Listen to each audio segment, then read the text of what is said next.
اما بعد فاعوذ باللہ من الشیطان الرجیم بسم اللہ الرحمن الرحیم وَإِذْ قَالَ رَبُّكَ لِلْمَلَائِكَةِ إِنِّي جَاعِلٌ فِي الْأَرْضِ خَلِيفَةً قَالُوا وَتَجْعَلُ فِيهَا مَن يُفْسِدُ فِيهَا وَيَسْفِكُ الدِّمَاءَ وَنَحْنُ نُسَبِّحُ بِحَمْدِكَ وَنُقَدِّسُ لَكَ قال إني أعلم ما لا تعلمون وعلم آدم الأسماء كلها ثم عرضهم على الملائكة فقال أنبئوني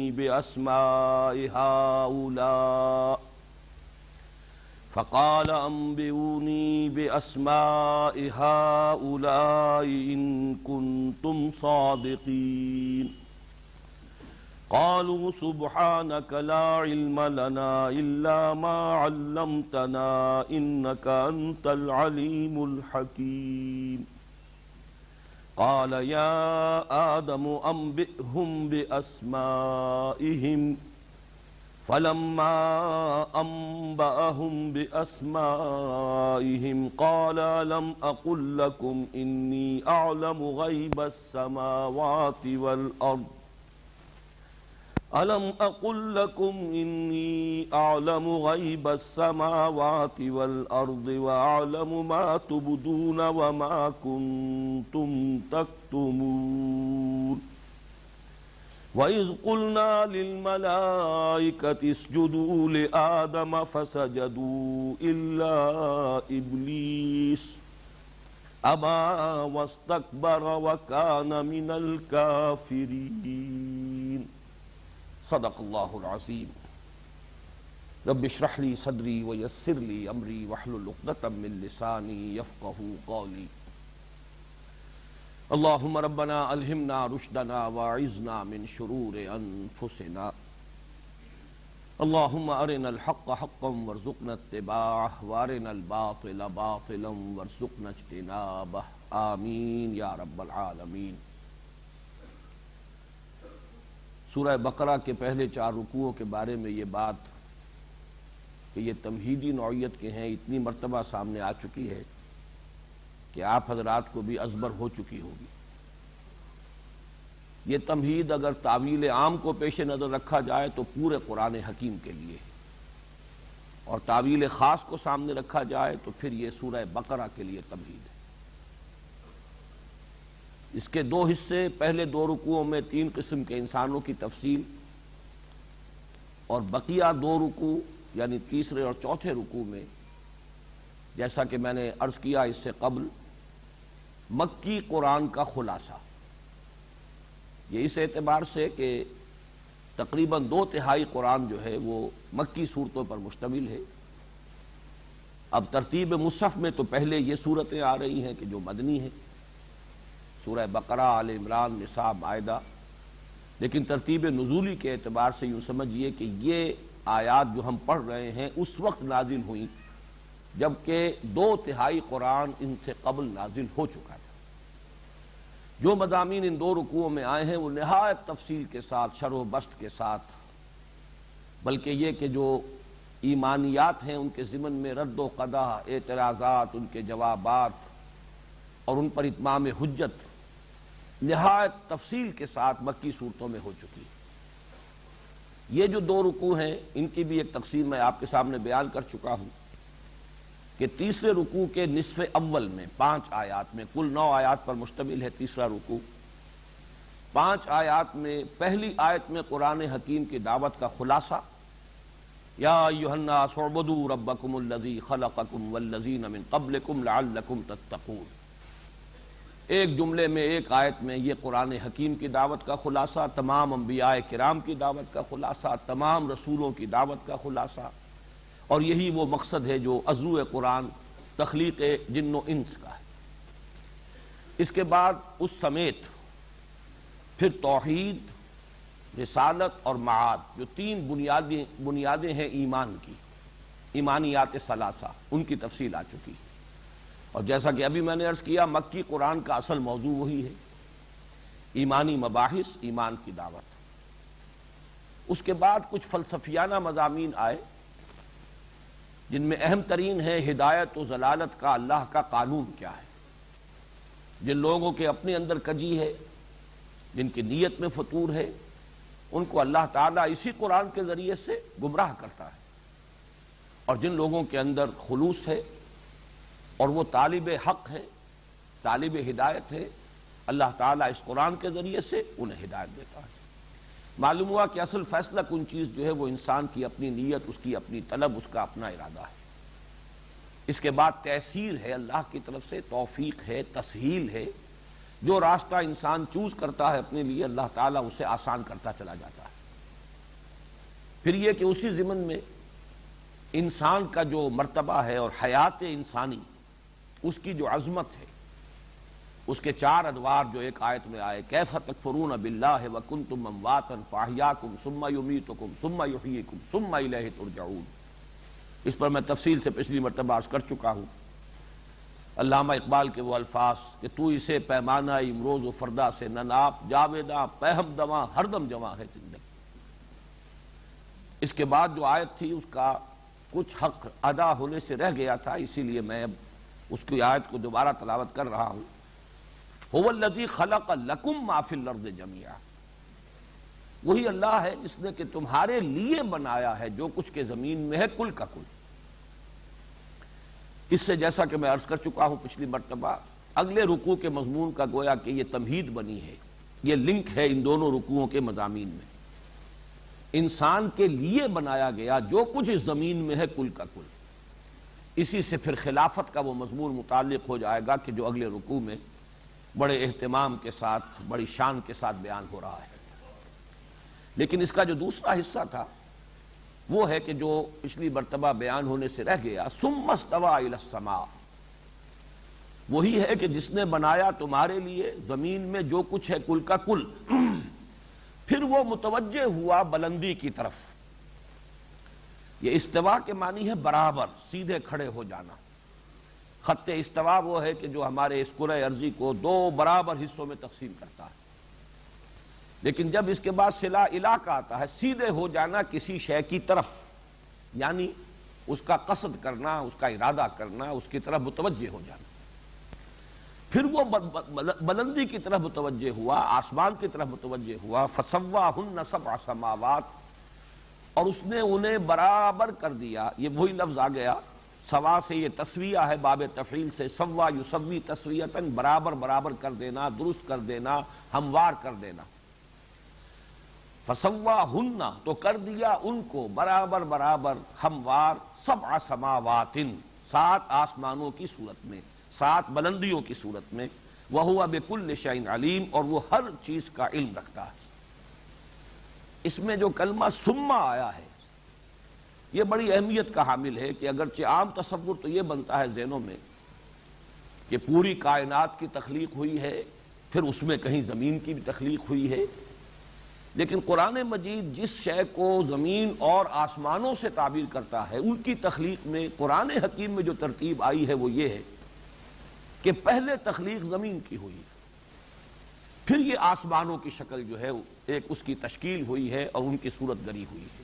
اس لیے کہ ثم جو ہے اس میں کوئی اختلاف نہیں کہ ثم تراخی کے لیے ہے، کسی شے کے بعد آنے کے لیے یہ دلیل قطعی ہے۔ تو ترتیب زمانی جو ہے تخلیق میں، وہ عذر قرآن یہ ہے کہ زمین کی تخلیق پہلے ہوئی ہے، اور زمین میں جو اشیاء ہیں وہ بھی پہلے تخلیق کر دی گئی ہیں، اس کے بعد آسمان کی تخلیق جو ہے وہ اپنے کسی تکمیلی مرحلے میں داخل ہوئی۔ یہ مضمون چونکہ قرآن حکیم میں ایک دوسرے مقام پر بڑی تفصیل کے ساتھ آیا ہے، اور میں یہ چاہتا ہوں کہ وہ زیادہ اس کی تشریح اور تفصیل میں جانے کا تو موقع نہیں ہوگا، لیکن یہ کہ اجمالاً وہ آیات آپ کے سامنے آ جانی چاہیے۔ یہ سورہ حامیم السجدہ کی آیات ہیں، دوسرے رکوع کی، اور یہاں بھی انداز وہی ہے جیسے یہاں ہم دیکھ رہے ہیں کیف تکفرون باللہ، وہی انداز یہاں ہے، قل ائنکم لتکفرون بالذی خلق الارض فی یومین وتجعلون له اندادا ذلک رب العالمین۔ اے نبی ان سے کہیے کیا تم واقعی کفر کرتے ہو؟ یہ وہ سرچنگ قسم کا انداز ہے کہ در حقیقت یہ کفر تمہارا مصنوعی ہے، تمہارے دل میں ایمان ہے، دل میں تم مانتے ہو، کیا واقعی تم انکاری ہو؟ اَإِنَّكُمْ لَتَكْفُرُونَ بِالَّذِي خَلَقَ الْأَرْضَ فِي يَوْمَيْنِ، کیا تم واقعی کفر کر رہے ہو اس ہستی کا جس نے کہ زمین کو پیدا کیا 2 دنوں میں؟ اب یہاں نوٹ کر لیجئے 2 دن۔ وَتَجْعَلُونَ لَهُ أَندَادًا، کیا واقعی تم اس کے لیے کوئی مد مقابل سمجھتے ہو؟ یعنی یہ کہ اگر تم بھی خود اپنے گریبانوں میں جھانکو گے، اپنے دلوں کو ٹٹولو گے، تو تمہیں معلوم ہو جائے گا کہ تمہاری فطرت ابا کرتی ہے اس سے کہ اللہ کا کوئی مد مقابل بھی۔ یہ بھی نوٹ کیجئے سورہ بقرہ کے اس 3 رکوع میں لفظ آ چکا ہے، فَلَا تَجْعَلُوا لِلَّهِ أَندَادًا وَأَنْتُمْ تَعْلَمُونَ، تو تم اللہ کے مد مقابل ہمسر نہ قرار دے دو جانتے بوجھتے۔ ذَلِكَ رَبُّ الْعَالَمِينَ، وہی ہے تمام جہانوں کا مالک اور پروردگار۔ وَجَعَلَ فِيهَا رَوَاسِيَ مِن فَوْقِهَا، اور اس نے اس زمین میں رکھ دیے لنگر، ڈال دیے لنگر اس کے اوپر سے۔ پہاڑوں کے بارے میں اب یہ جیولوجی کا ایک ایشو ہے، یہ کس طریقے سے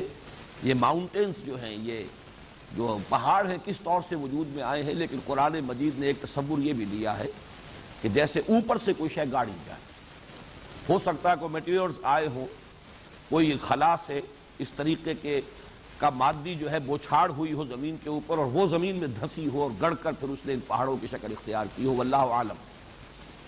وَجَعَلَ فِيهَا رَوَاسِيَ مِن فَوْقِهَا وَبَارَكَ فِيهَا وَقَدَّرَ فِيهَا أَقْوَاتَهَا فِي 4 أَيَّامٍ۔ یہ جو ترتیب آ رہی ہے خلق السماوات والارض، قرآن مجید میں متعدد مرتبہ آیا ہے کہ 6 دنوں میں یہ تخلیق ہوئی ہے۔ اب وہ 6 دن ظاہر بات ہے ہمارے 6 دن نہیں ہیں، ہمارے یہ 24 گھنٹے کا دن کا تصور جو ہے اس پر اس کو قیاس نہیں کیا جائے گا۔ اللہ تعالیٰ کے دن ہیں وہ 1000 برس کے، 50,000 برس کے، اور کل کائنات کا دن کیا ہوگا اس کا ہم تصور بھی نہیں کر سکتے، لیکن ہم کہہ سکتے ہیں جدید اصطلاح میں 6 ملینمز ہیں جن میں کہ اس کی آسمانوں اور زمین کی تخلیق ہوئی ہے۔ ابھی میں اس کو کل کائنات نہیں کہہ رہا، اس لیے کہ ہو سکتا ہے کہ آسمانوں اور زمین سے مراد کل کائنات ہو، اور ہو سکتا ہے کہ اس کا کوئی ایک حصہ ہو، کوئی خاص گیلیکسی ہو، اسی گیلیکسی کے اندر یہ 7 جو بلندیوں کا ایک سلسلہ ہے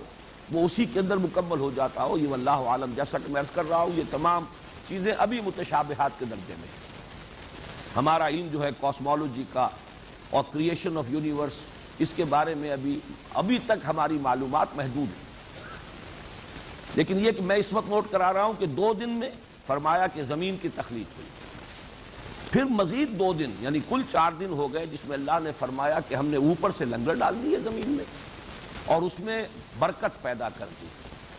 اب بارک فیہا یہ وہ چیز ہے کہ جس سے حیات کی نشو و نما ہو سکے۔ برکت اس کو کہتے ہیں کہ کسی شے میں کوئی چیز کوئی خیر مضمر ہو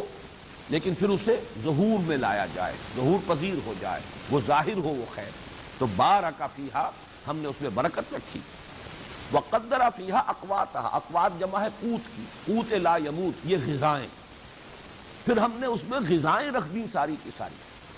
یعنی یہ کہ ظاہر بات ہے کہ انسان کی تخلیق سے قبل اور حیوانات کی تخلیق سے قبل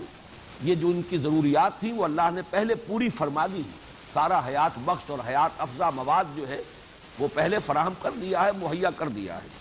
فی 4 ایام، یہ 4 دنوں میں یہ بات مکمل ہوئی۔ سوال للسائلین، برابر ہے پوچھنے والوں کے لیے بھی، اور ایک مفہوم لیا گیا ہے کہ سب کا اس میں حصہ ہے برابر برابر،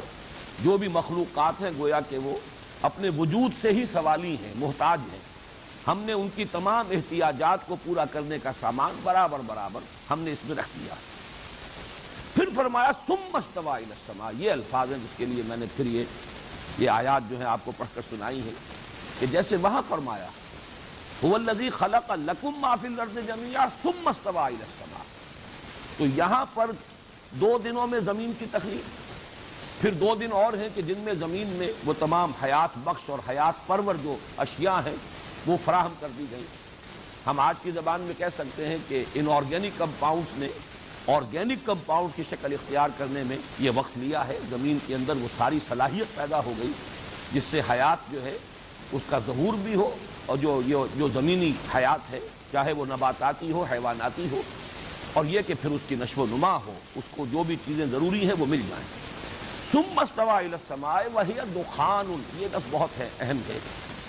جو ہماری سائنس جس طرف جا رہی ہے کہ یہ سب کا سب ایک دھوئے کے مانند تھا، پھر متوجہ ہوا وہ ثم استوى الى السماء وهي دخان، اور ایک جو سمجھیے کہ ہوموجینس ماس کوئی ایک دھوئے کی شکل میں، جیسے کہ ہوا کے اندر اگر نمی کے ذرات ہیں تو وہ پوری ہوا کے اندر پھیلے ہوئے ہیں، وہ اس کے اندر منتشر ہے، اسی طریقے سے دخان دھوئے کے مانند تھا یہ،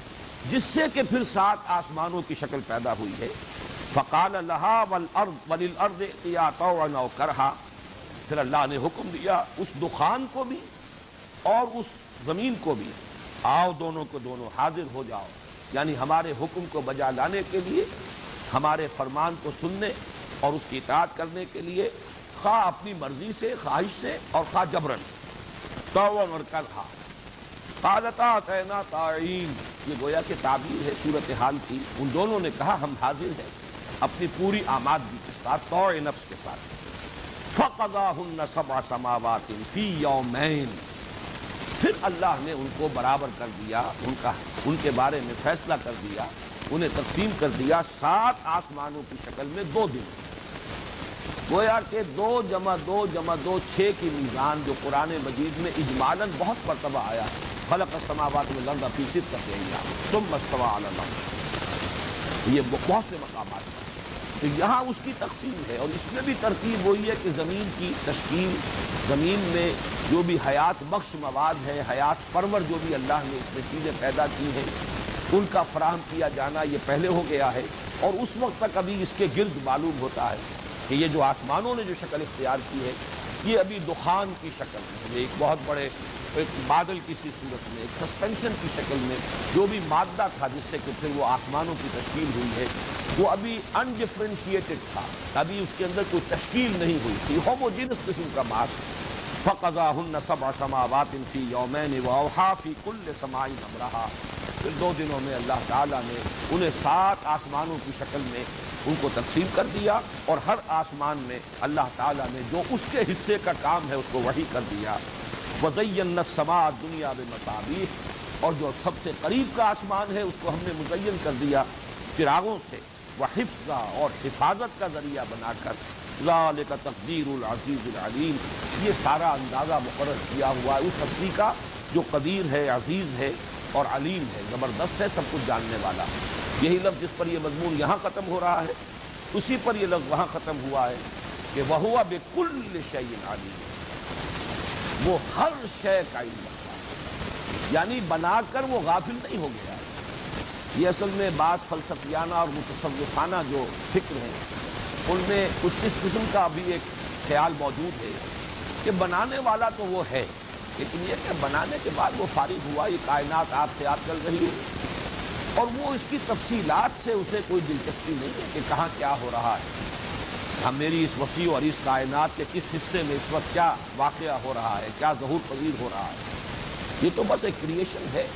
جیسے کہ فٹ بال کو ایک زوردار کک لگا دی گئی ہے، وہ فٹ بال جا رہی ہے، اب وہ کک لگانے والے سے اس بال کا کوئی تعلق نہیں ہے۔ تو قرآن مجید اس کی نفی کرتا ہے کہ اللہ تعالیٰ جیسے کہ سورہ حدید میں فرمایا خلق السماوات والارض فی 6 ایام ثم استوى علی العرش یعلم ما یلج فی الارض وما یخرج منها وما ينزل من السماء وما يعرج فيها وهو معكم اينما كنتم والله بما تعملون بصير، جو کچھ بھی زمین میں گھستا ہے، ہر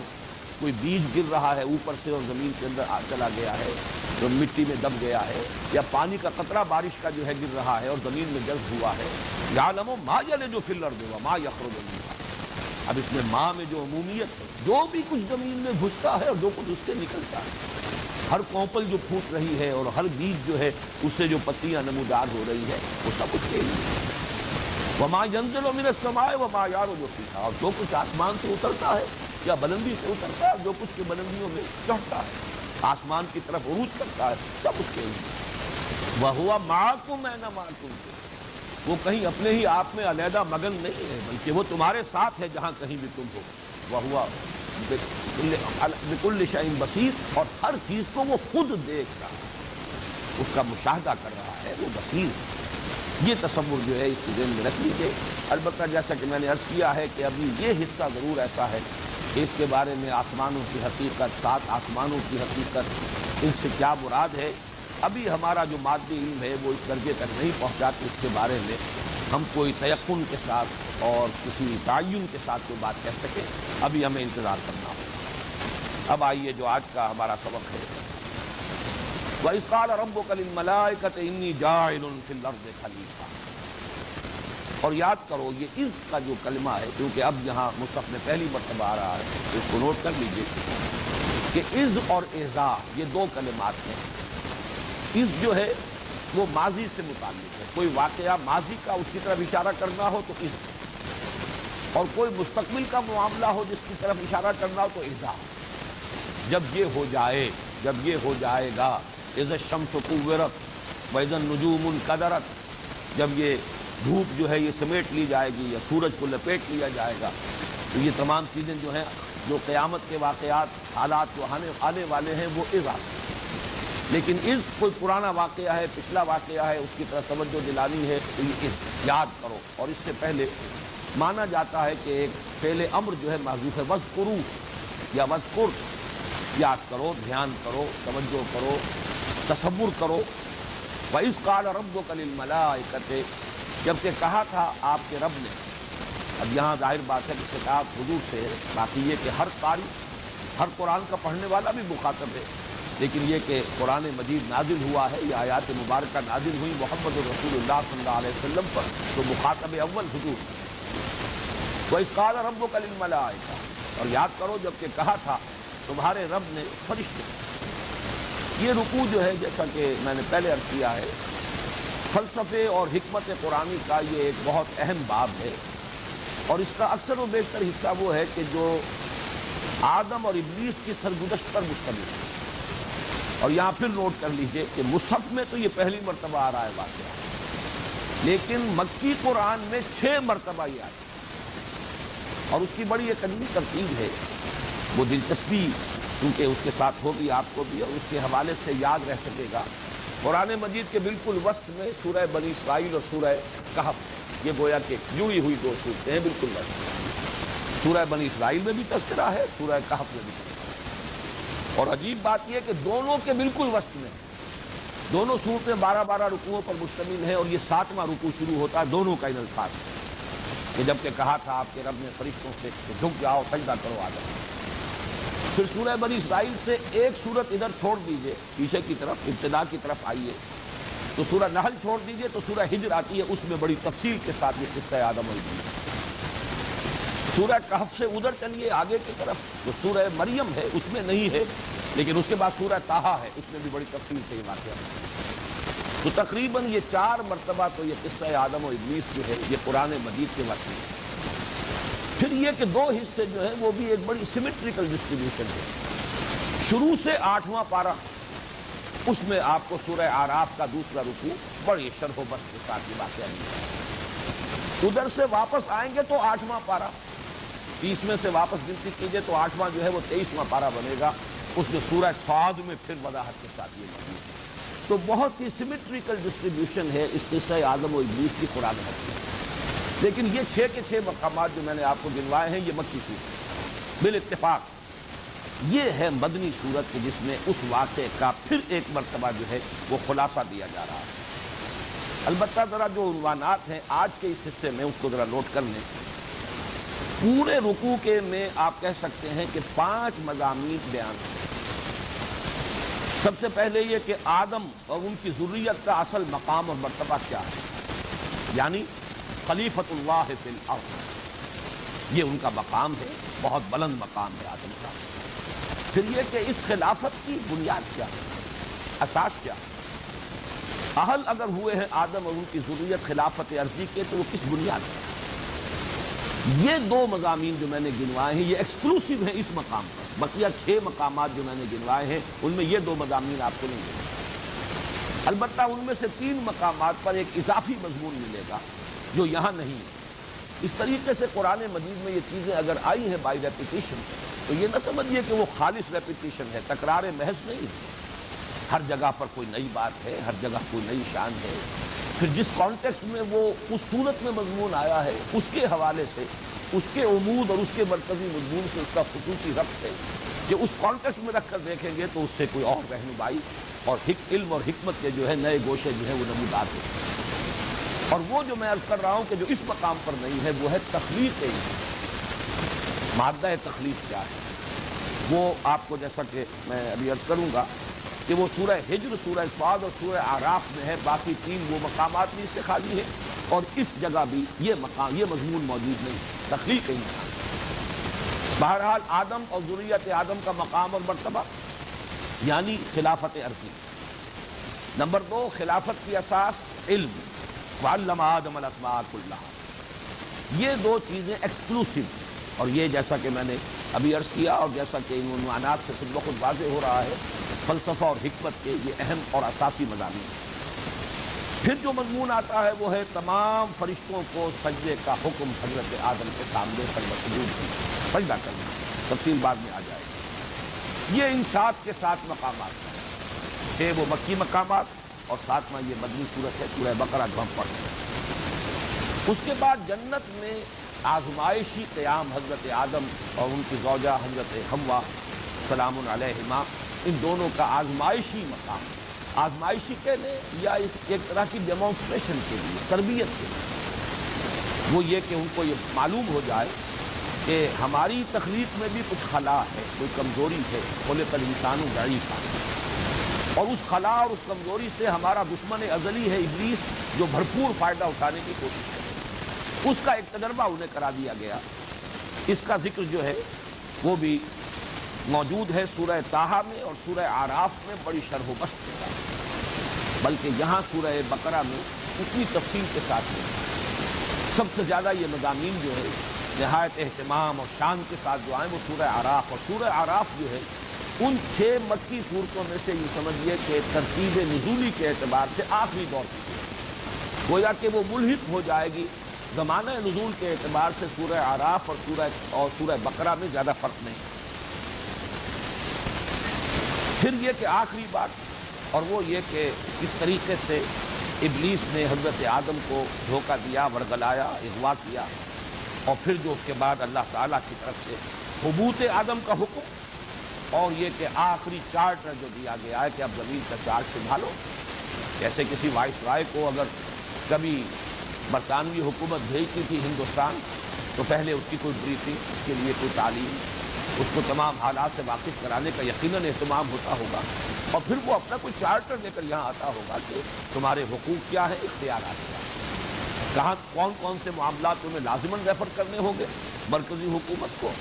تاج برطانیہ کو، اور کن کن چیزوں میں تمہیں آٹونومی حاصل ہے اور جہاں تم اپنی ثوابدید کے مطابق فیصلے کر سکتے ہو، وہ چارٹر جو ہے۔ تو یہ 5 مضامین ہیں جن میں سے آج جو ہم 5 آیات پڑھنے کی کوشش کر رہے ہیں، اللہ تعالیٰ پورا کرا دے، ان میں پہلے 3 مضامین جو ہیں وہ مکمل ہو جائیں گے انشاءاللہ، اور یہ تقریباً 10 جو آیات ہیں اس رکوع کی وہ برابر 2 حصوں میں 5 جمع 5 منتقل ہیں۔ لیکن یہ کہ ان کے ضمن میں کچھ تمہیدی بات میں عرض کر دوں، اس میں تینوں مخلوقوں کا ذکر ہو رہا ہے۔ 3 مکلف مخلوق ہیں اللہ کی، جو کچھ کہ ہمیں معلوم ہے۔ ایک تو مخلوقات کا سلسلہ ہے، سیارے ہیں، ثوابت ہیں، سٹارز ہیں، گیلیکسیز ہیں، جمادات ہیں، نباتات ہیں، اسی طریقے سے حیوانات جو ہیں زمین کے،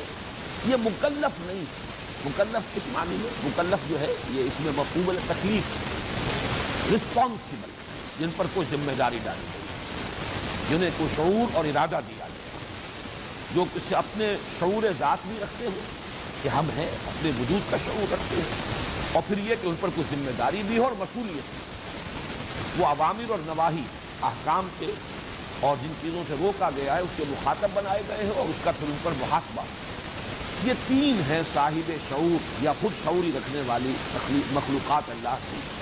اور تینوں کے لیولز کو پہچانا۔ بلند ترین مخلوق ملائکہ، اور سب سے پہلے تذکرہ انہی کا ہو رہا ہے، اس قال ربک للملائکہ، اس لفظ کو بھی سمجھ لیجیے۔ الوکا کہتے ہیں عربی زبان میں رسالت، پیغامبری۔ الکنی الیہ، اس شخص نے مجھے پیغامبر بنا کر بھیجا اس کی طرف، فلاں کی طرف۔ الکنی الی فلان، اس شخص نے مجھے فلاں آدمی کی طرف پیغامبر بنا کر، ایلچی بنا کر بھیجا۔ تو اس سے لفظ بنا ہے، یہ اصل میں ہے ملعک، حمزہ بیچ میں آئے گا، ملعق، لیکن یہ کہ اس میں پھر جیسے عربی زبان میں ہوتا ہے زبانی کو سامنے رکھتے ہوئے ملک بن گیا ہے، وہ حمزہ بیچ میں سے جو حذف کر دیا گیا، اور حمزہ پر جو زبر تھی ملعق میں لام پر جزم ہے، حمزہ کی زبر جو ہے فتح جو ہے وہ لام کو دے دیا گیا تو ملک، یعنی اس کا مادہ وہ ملک یا ملک یا ملکیت نہیں ہے، وہ ملک اور ملک اس سے کہ وہ سارا دوسرا بادشاہ ملک ملک وہ اس سے بنا ہے، لیکن اس کا مادہ ہی بالکل لگا گیا، جیم لام کاف نہیں ہے بلکہ حمزہ لام اور کاف الگ، یہ اس کا مادہ ہے۔ ملک وہ ہے کہ جو کسی کی پیغام رسانی کا ذریعہ بنے، کوئی ایلچی کی شکل اختیار کرے، تو اس سے یہ لفظ بنا ہے ملائکہ، اس لیے کہ یہ در حقیقت اللہ تعالیٰ کے احکامات کو پہنچانے کا ذریعہ ہے انسانوں تک اور تمام مخلوقات تک، تو اس سے یہ لفظ بنا ہے ملعق، اور ملعق کی جمع پھر وہ حمزہ جو وہاں اڑ گیا تھا ملک میں وہ جمع میں ظاہر ہو گیا ملائک، اور تا جو ہے اس کے اندر مزید کثرت کے لیے تا جو ہے یہاں پر تانیث کا نہیں ہے بلکہ ایک تکسیر کا ہے، تو ملائکہ ان کے بارے میں جو باتیں ذہن نشین ابھی کر لینی چاہیے وہ یہ ہے کہ ایک تو قرآن مجید میں تو اگرچہ ان کا مادہ تخلیق کہیں بیان نہیں کیا، اللہ نے بنایا، یہ بھی مخلوق ہے، لیکن کس شے سے بنا،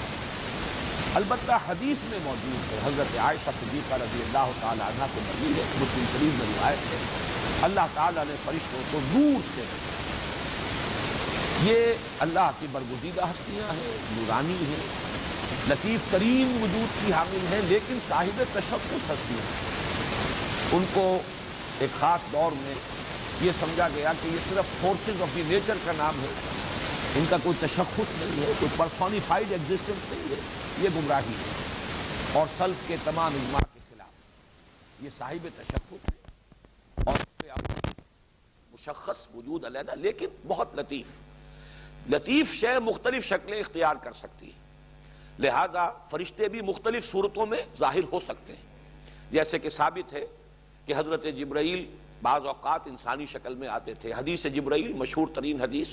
جس کو ام السنہ کہا گیا ہے، اس میں حضرت جبرائیل کی آمد ثابت ہے ایک انسانی شکل میں، لیکن یہی در حقیقت انہی فرشتوں کا تصور ہے کہ جو مشرکانہ جو مذاہب، یہ بھی ذہن میں رکھیے کہ مشرکانہ مذاہب در حقیقت توحید ہی کی بگڑی ہوئی شکلیں ہیں، اس لیے کہ نسل انسانی کا آغاز جو ہے وہ شرک سے نہیں ہوا، توحید سے ہوا، حضرت آدم پہلے انسان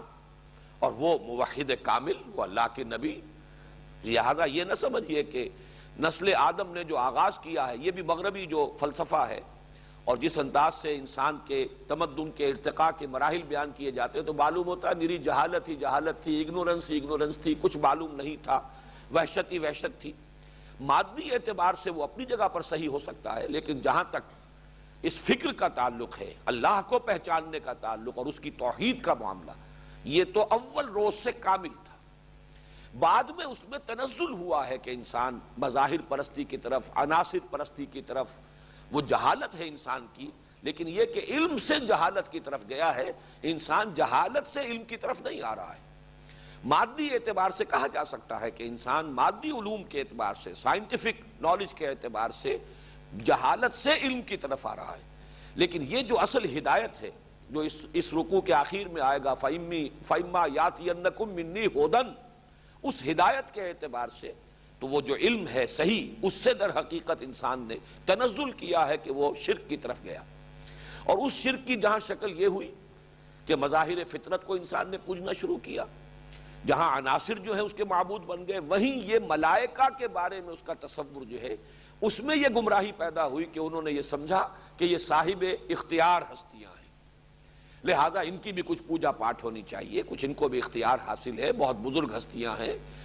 عربوں میں تصور یہ تھا یہ خدا کی بیٹیاں ہیں، یہ بڑی سفارش جو ہے ان کی چلے گی اور اللہ تعالیٰ کہ ہاں یہ سفارش کریں گے تو بیڑا پار ہو جائے گا، ہؤلاء شفعاؤنا عند اللہ، اور یہ سفارش کریں گے اور ان کے ذریعے سے ہم اللہ کا تقرب حاصل کر سکتے ہیں، وما نعبدهم الا ليقربونا الى الله زلفى، یہ گمراہی ہے۔ ہمارا اعتقاد، ہمارا یقین حضور صلی اللہ علیہ وسلم کی بتائی ہوئی بات اور قرآن مجید کے مختلف مقامات سے جو بات ثابت ہوتی ہے کہ بہت برگزیدہ ہستیاں ہیں، نورانی الاصل ہونے کی بنا پر، نوری الاصل ہونے کی بنا پر اللہ سے بہت قرب انہیں حاصل ہے، اللہ تعالیٰ سے براہ راست یہ تلقی کرتے ہیں، اور ترشحات جو ہوتے ہیں اللہ تعالیٰ کی طرف سے ان کو قبول کرنے اور جذب کرنے کی صلاحیت ہے۔ احکام خداوندی براہ راست ان کو پہنچتے ہیں اور یہ آگے پہنچاتے ہیں، لیکن اختیار اور ارادہ اور یہ کہ وہ کوئی معصیت اور گناہ کی طرف کوئی رجحان ہو، اس کا کوئی امکان نہیں۔ یفعلون ما یؤمرون، وہ کرتے ہیں وہی کچھ جس کا کہ انہیں حکم ملتا ہے۔ اگرچہ ہمارے ہاں معتزلہ کی رائے یہ ہے کہ یہ سمجھنا غلط ہے کہ ان میں معصیت کا امکان ہی نہیں ہے، یا معصیت کی قدرت ہی نہیں رکھتے۔ عام اہل سنت کا تو اس پر اجماع ہے کہ ان میں معصیت کا امکان ہی نہیں، نافرمانی کی قدرت ہی نہیں۔ یہ گویا کہ صرف نیکی اور صرف خیر ہی جو ہے وہ ان کے لیے ممکن ہے، دوسرا راستہ ان کے لیے کھلا ہی نہیں۔ معتزلہ کی رائے یہ ہے، اور ہمارے ہاں جو بھی ذرا کچھ عقلی رجحانات رکھتے ہیں ان کا ادھر کچھ فطری جو رجحان ہوا ہے کہ ایسا نہیں ہے، ان کے اندر بھی ارادہ ہے، لیکن حقائق جو ہے اس کائنات کے وہ اس درجے روشن ہے ان پر کہ ان میں کوئی صورت عملاً نہیں ہے کہ معصیت کر سکے۔ جیسے کہ انسان بھی اگر ان کے سامنے جنت اور دوزخ موجود ہوں، یہ حقائق جو ہیں جو ہم سے پردے میں ہیں یا جن سے ہم محجوب ہیں، یہ غیب کا پردہ درمیان نہ ہو تو کون اللہ کا حکم ماننے سے انکار کرے گا، کون معصیت کرے گا؟ تو چونکہ انہیں وہ قرب حاصل ہے بالفعل اور وہ حقائق ان کے سامنے موجود ہے، لہذا یفعلون ما یؤمرون، یہ نہیں کہ وہ کر نہیں سکتے نافرمانی، وہ نافرمانی کرتے نہیں۔ یہ بالکل اسی کے ہم بدن بات ہو جائے گی کہ ہمارا موقف یہ ہے اہل سنت کا کہ اللہ تعالیٰ پر عدل واجب نہیں ہے۔ یہ ہم جانتے ہیں کہ اللہ عدل کرے گا، یہ علیحدہ بات ہے، لیکن اللہ پر عدل واجب کرنا گویا کہ اللہ تعالیٰ کا اختیار جو ہے وہ محدود ہو جائے، یہ اس کو اہل سنت تسلیم نہیں کرتے۔ اللہ تعالیٰ جس کو چاہے، کسی نیک آدمی کو سزا دینا چاہے، اس کا اختیار مطلق ہے، اور کسی بدترین جو ہے بدکار کو معاف کرنا چاہے اس کا اختیار مطلق ہے۔ اس اعتبار سے عدل اللہ پر واجب نہیں، اہل سنت کا عقیدہ یہ ہے، جبکہ معتزلہ اور اہل تشیع کا موقف یہ ہے کہ اللہ پر عدل واجب ہے۔ بالکل یہی فرق ہے کہ یہاں معتزلہ کا کہنا یہ ہے کہ فرشتے معصیت کرتے نہیں، لیکن یہ نہیں کہ کر سکتے نہیں۔ البتہ یہ کہ اہل سنت کا موقف یہی ہے کہ ان کے اندر معصیت کی قدرت ہی نہیں ہے، یہ خیر محض ہے، وہ مادہ ہی سرے سے نہیں ہے جس کے بنا پر معصیت کا صدور ہوتا ہے۔ لیکن اس پر اتفاق ہے کہ انہیں اختیار کوئی حاصل نہیں۔ وَمَا نَتَنَزَّلُ إِلَّا بِأَمْرِ رَبِّكَ، ہم نازل ہی نہیں ہو سکتے مگر اے نبی آپ کے رب کے حکم سے، اس کی اجازت، اس کا حکم ہوتا ہے تو نازل ہوتے ہیں۔ یفعلون ما یؤمرون لا یعصون اللہ ما امرہم، وہ نافرمانی نہیں کرتے اللہ کی کسی بھی حکم میں جو انہیں دیا جائے، بلکہ کرتے ہیں جو کچھ کے حکم دیا جاتا ہے۔ پھر ان میں درجات ہیں، ہر حفظ مراتب ہے۔ سید الملائکہ الروح الامین الروح القدس حضرت جبرائیل علیہ السلام ہے۔ باقی آسمان کے فرشتے، زمین کے فرشتے، مختلف جو آسمان ہیں، مختلف طبقات ہیں جن کی حقیقت کو ابھی ہم نہیں سمجھتے، اس میں یہ گویا کہ جو وہ عالمی حکومت ہے اللہ تعالیٰ کی، اس کے یہ کارکن ہیں۔ اللہ تعالیٰ کی اس عالمی حکومت کے یہ احکام کی تنفیذ کرنے والے، یہ اللہ تعالیٰ کے اس سروس کے اندر ہے۔ یہ تو ہے ملائکہ۔ دوسرا چونکہ اس میں ذکر آ رہا ہے ابلیس کا بھی،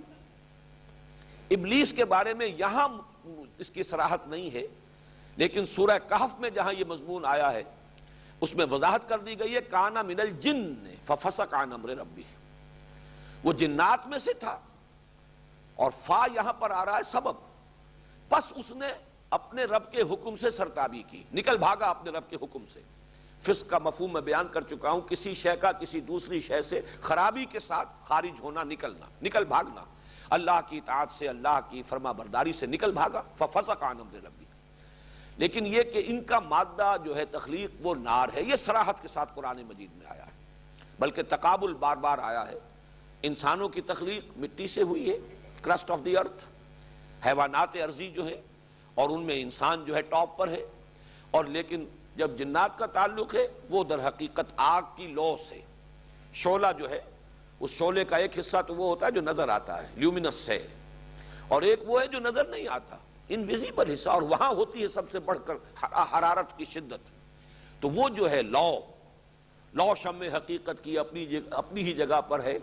اور فانوس کی گردش سے کیا کیا نظر آتا ہے، تو آگ کی لو سے وہ ان کی پیدائش ہوئی۔ یہ جنات ہیں۔ اور ان میں اچھے بھی ہیں برے بھی ہیں۔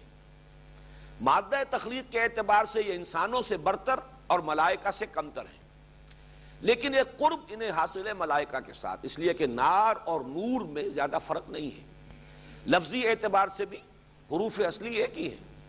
نار اور نور بیچ میں الف اور واو جو ہیں یہ تو وہ حروف علت ہیں کہ جو ایک دوسری کی جگہ پر آ جاتے ہیں، بدل جاتے ہیں۔ تو نار اور نور جو ہے ان میں زیادہ فصل نہیں ہے، مادہ بھی ایک ہی ہے، اس اعتبار سے قرب ہے۔ اور چونکہ آگ جو ہے لطیف شے ہے، اور خاک کے مقابلے میں یہ کرسٹ آف دی ارتھ اور یہ کلے جو ہے اس سے کہیں زیادہ لطیف شے ہے، اس کے اندر بھی ان میں بھی وہ وصف ہے کہ یہ شکلیں اختیار کر سکتے ہیں۔ خود اپنی جگہ پر بحیثیت جن جو ان کی اصل تخلیق ہے یہ بھی انویزیبل ہے، اسی لیے ان کو جن کہا گیا ہے۔ جنت یہ آ چکا ہے، جنات کی ضمن میں عرض کر چکا ہوں۔ باغ کو اس لیے جنت کہتے ہیں کہ اس میں جو بھی اوپر ہریاول ہے، جو بھی پلانٹیشن ہے، اس کی وجہ سے زمین چھپ جاتی ہے، مخفی ہو جاتی، زمین نظر نہیں آتی۔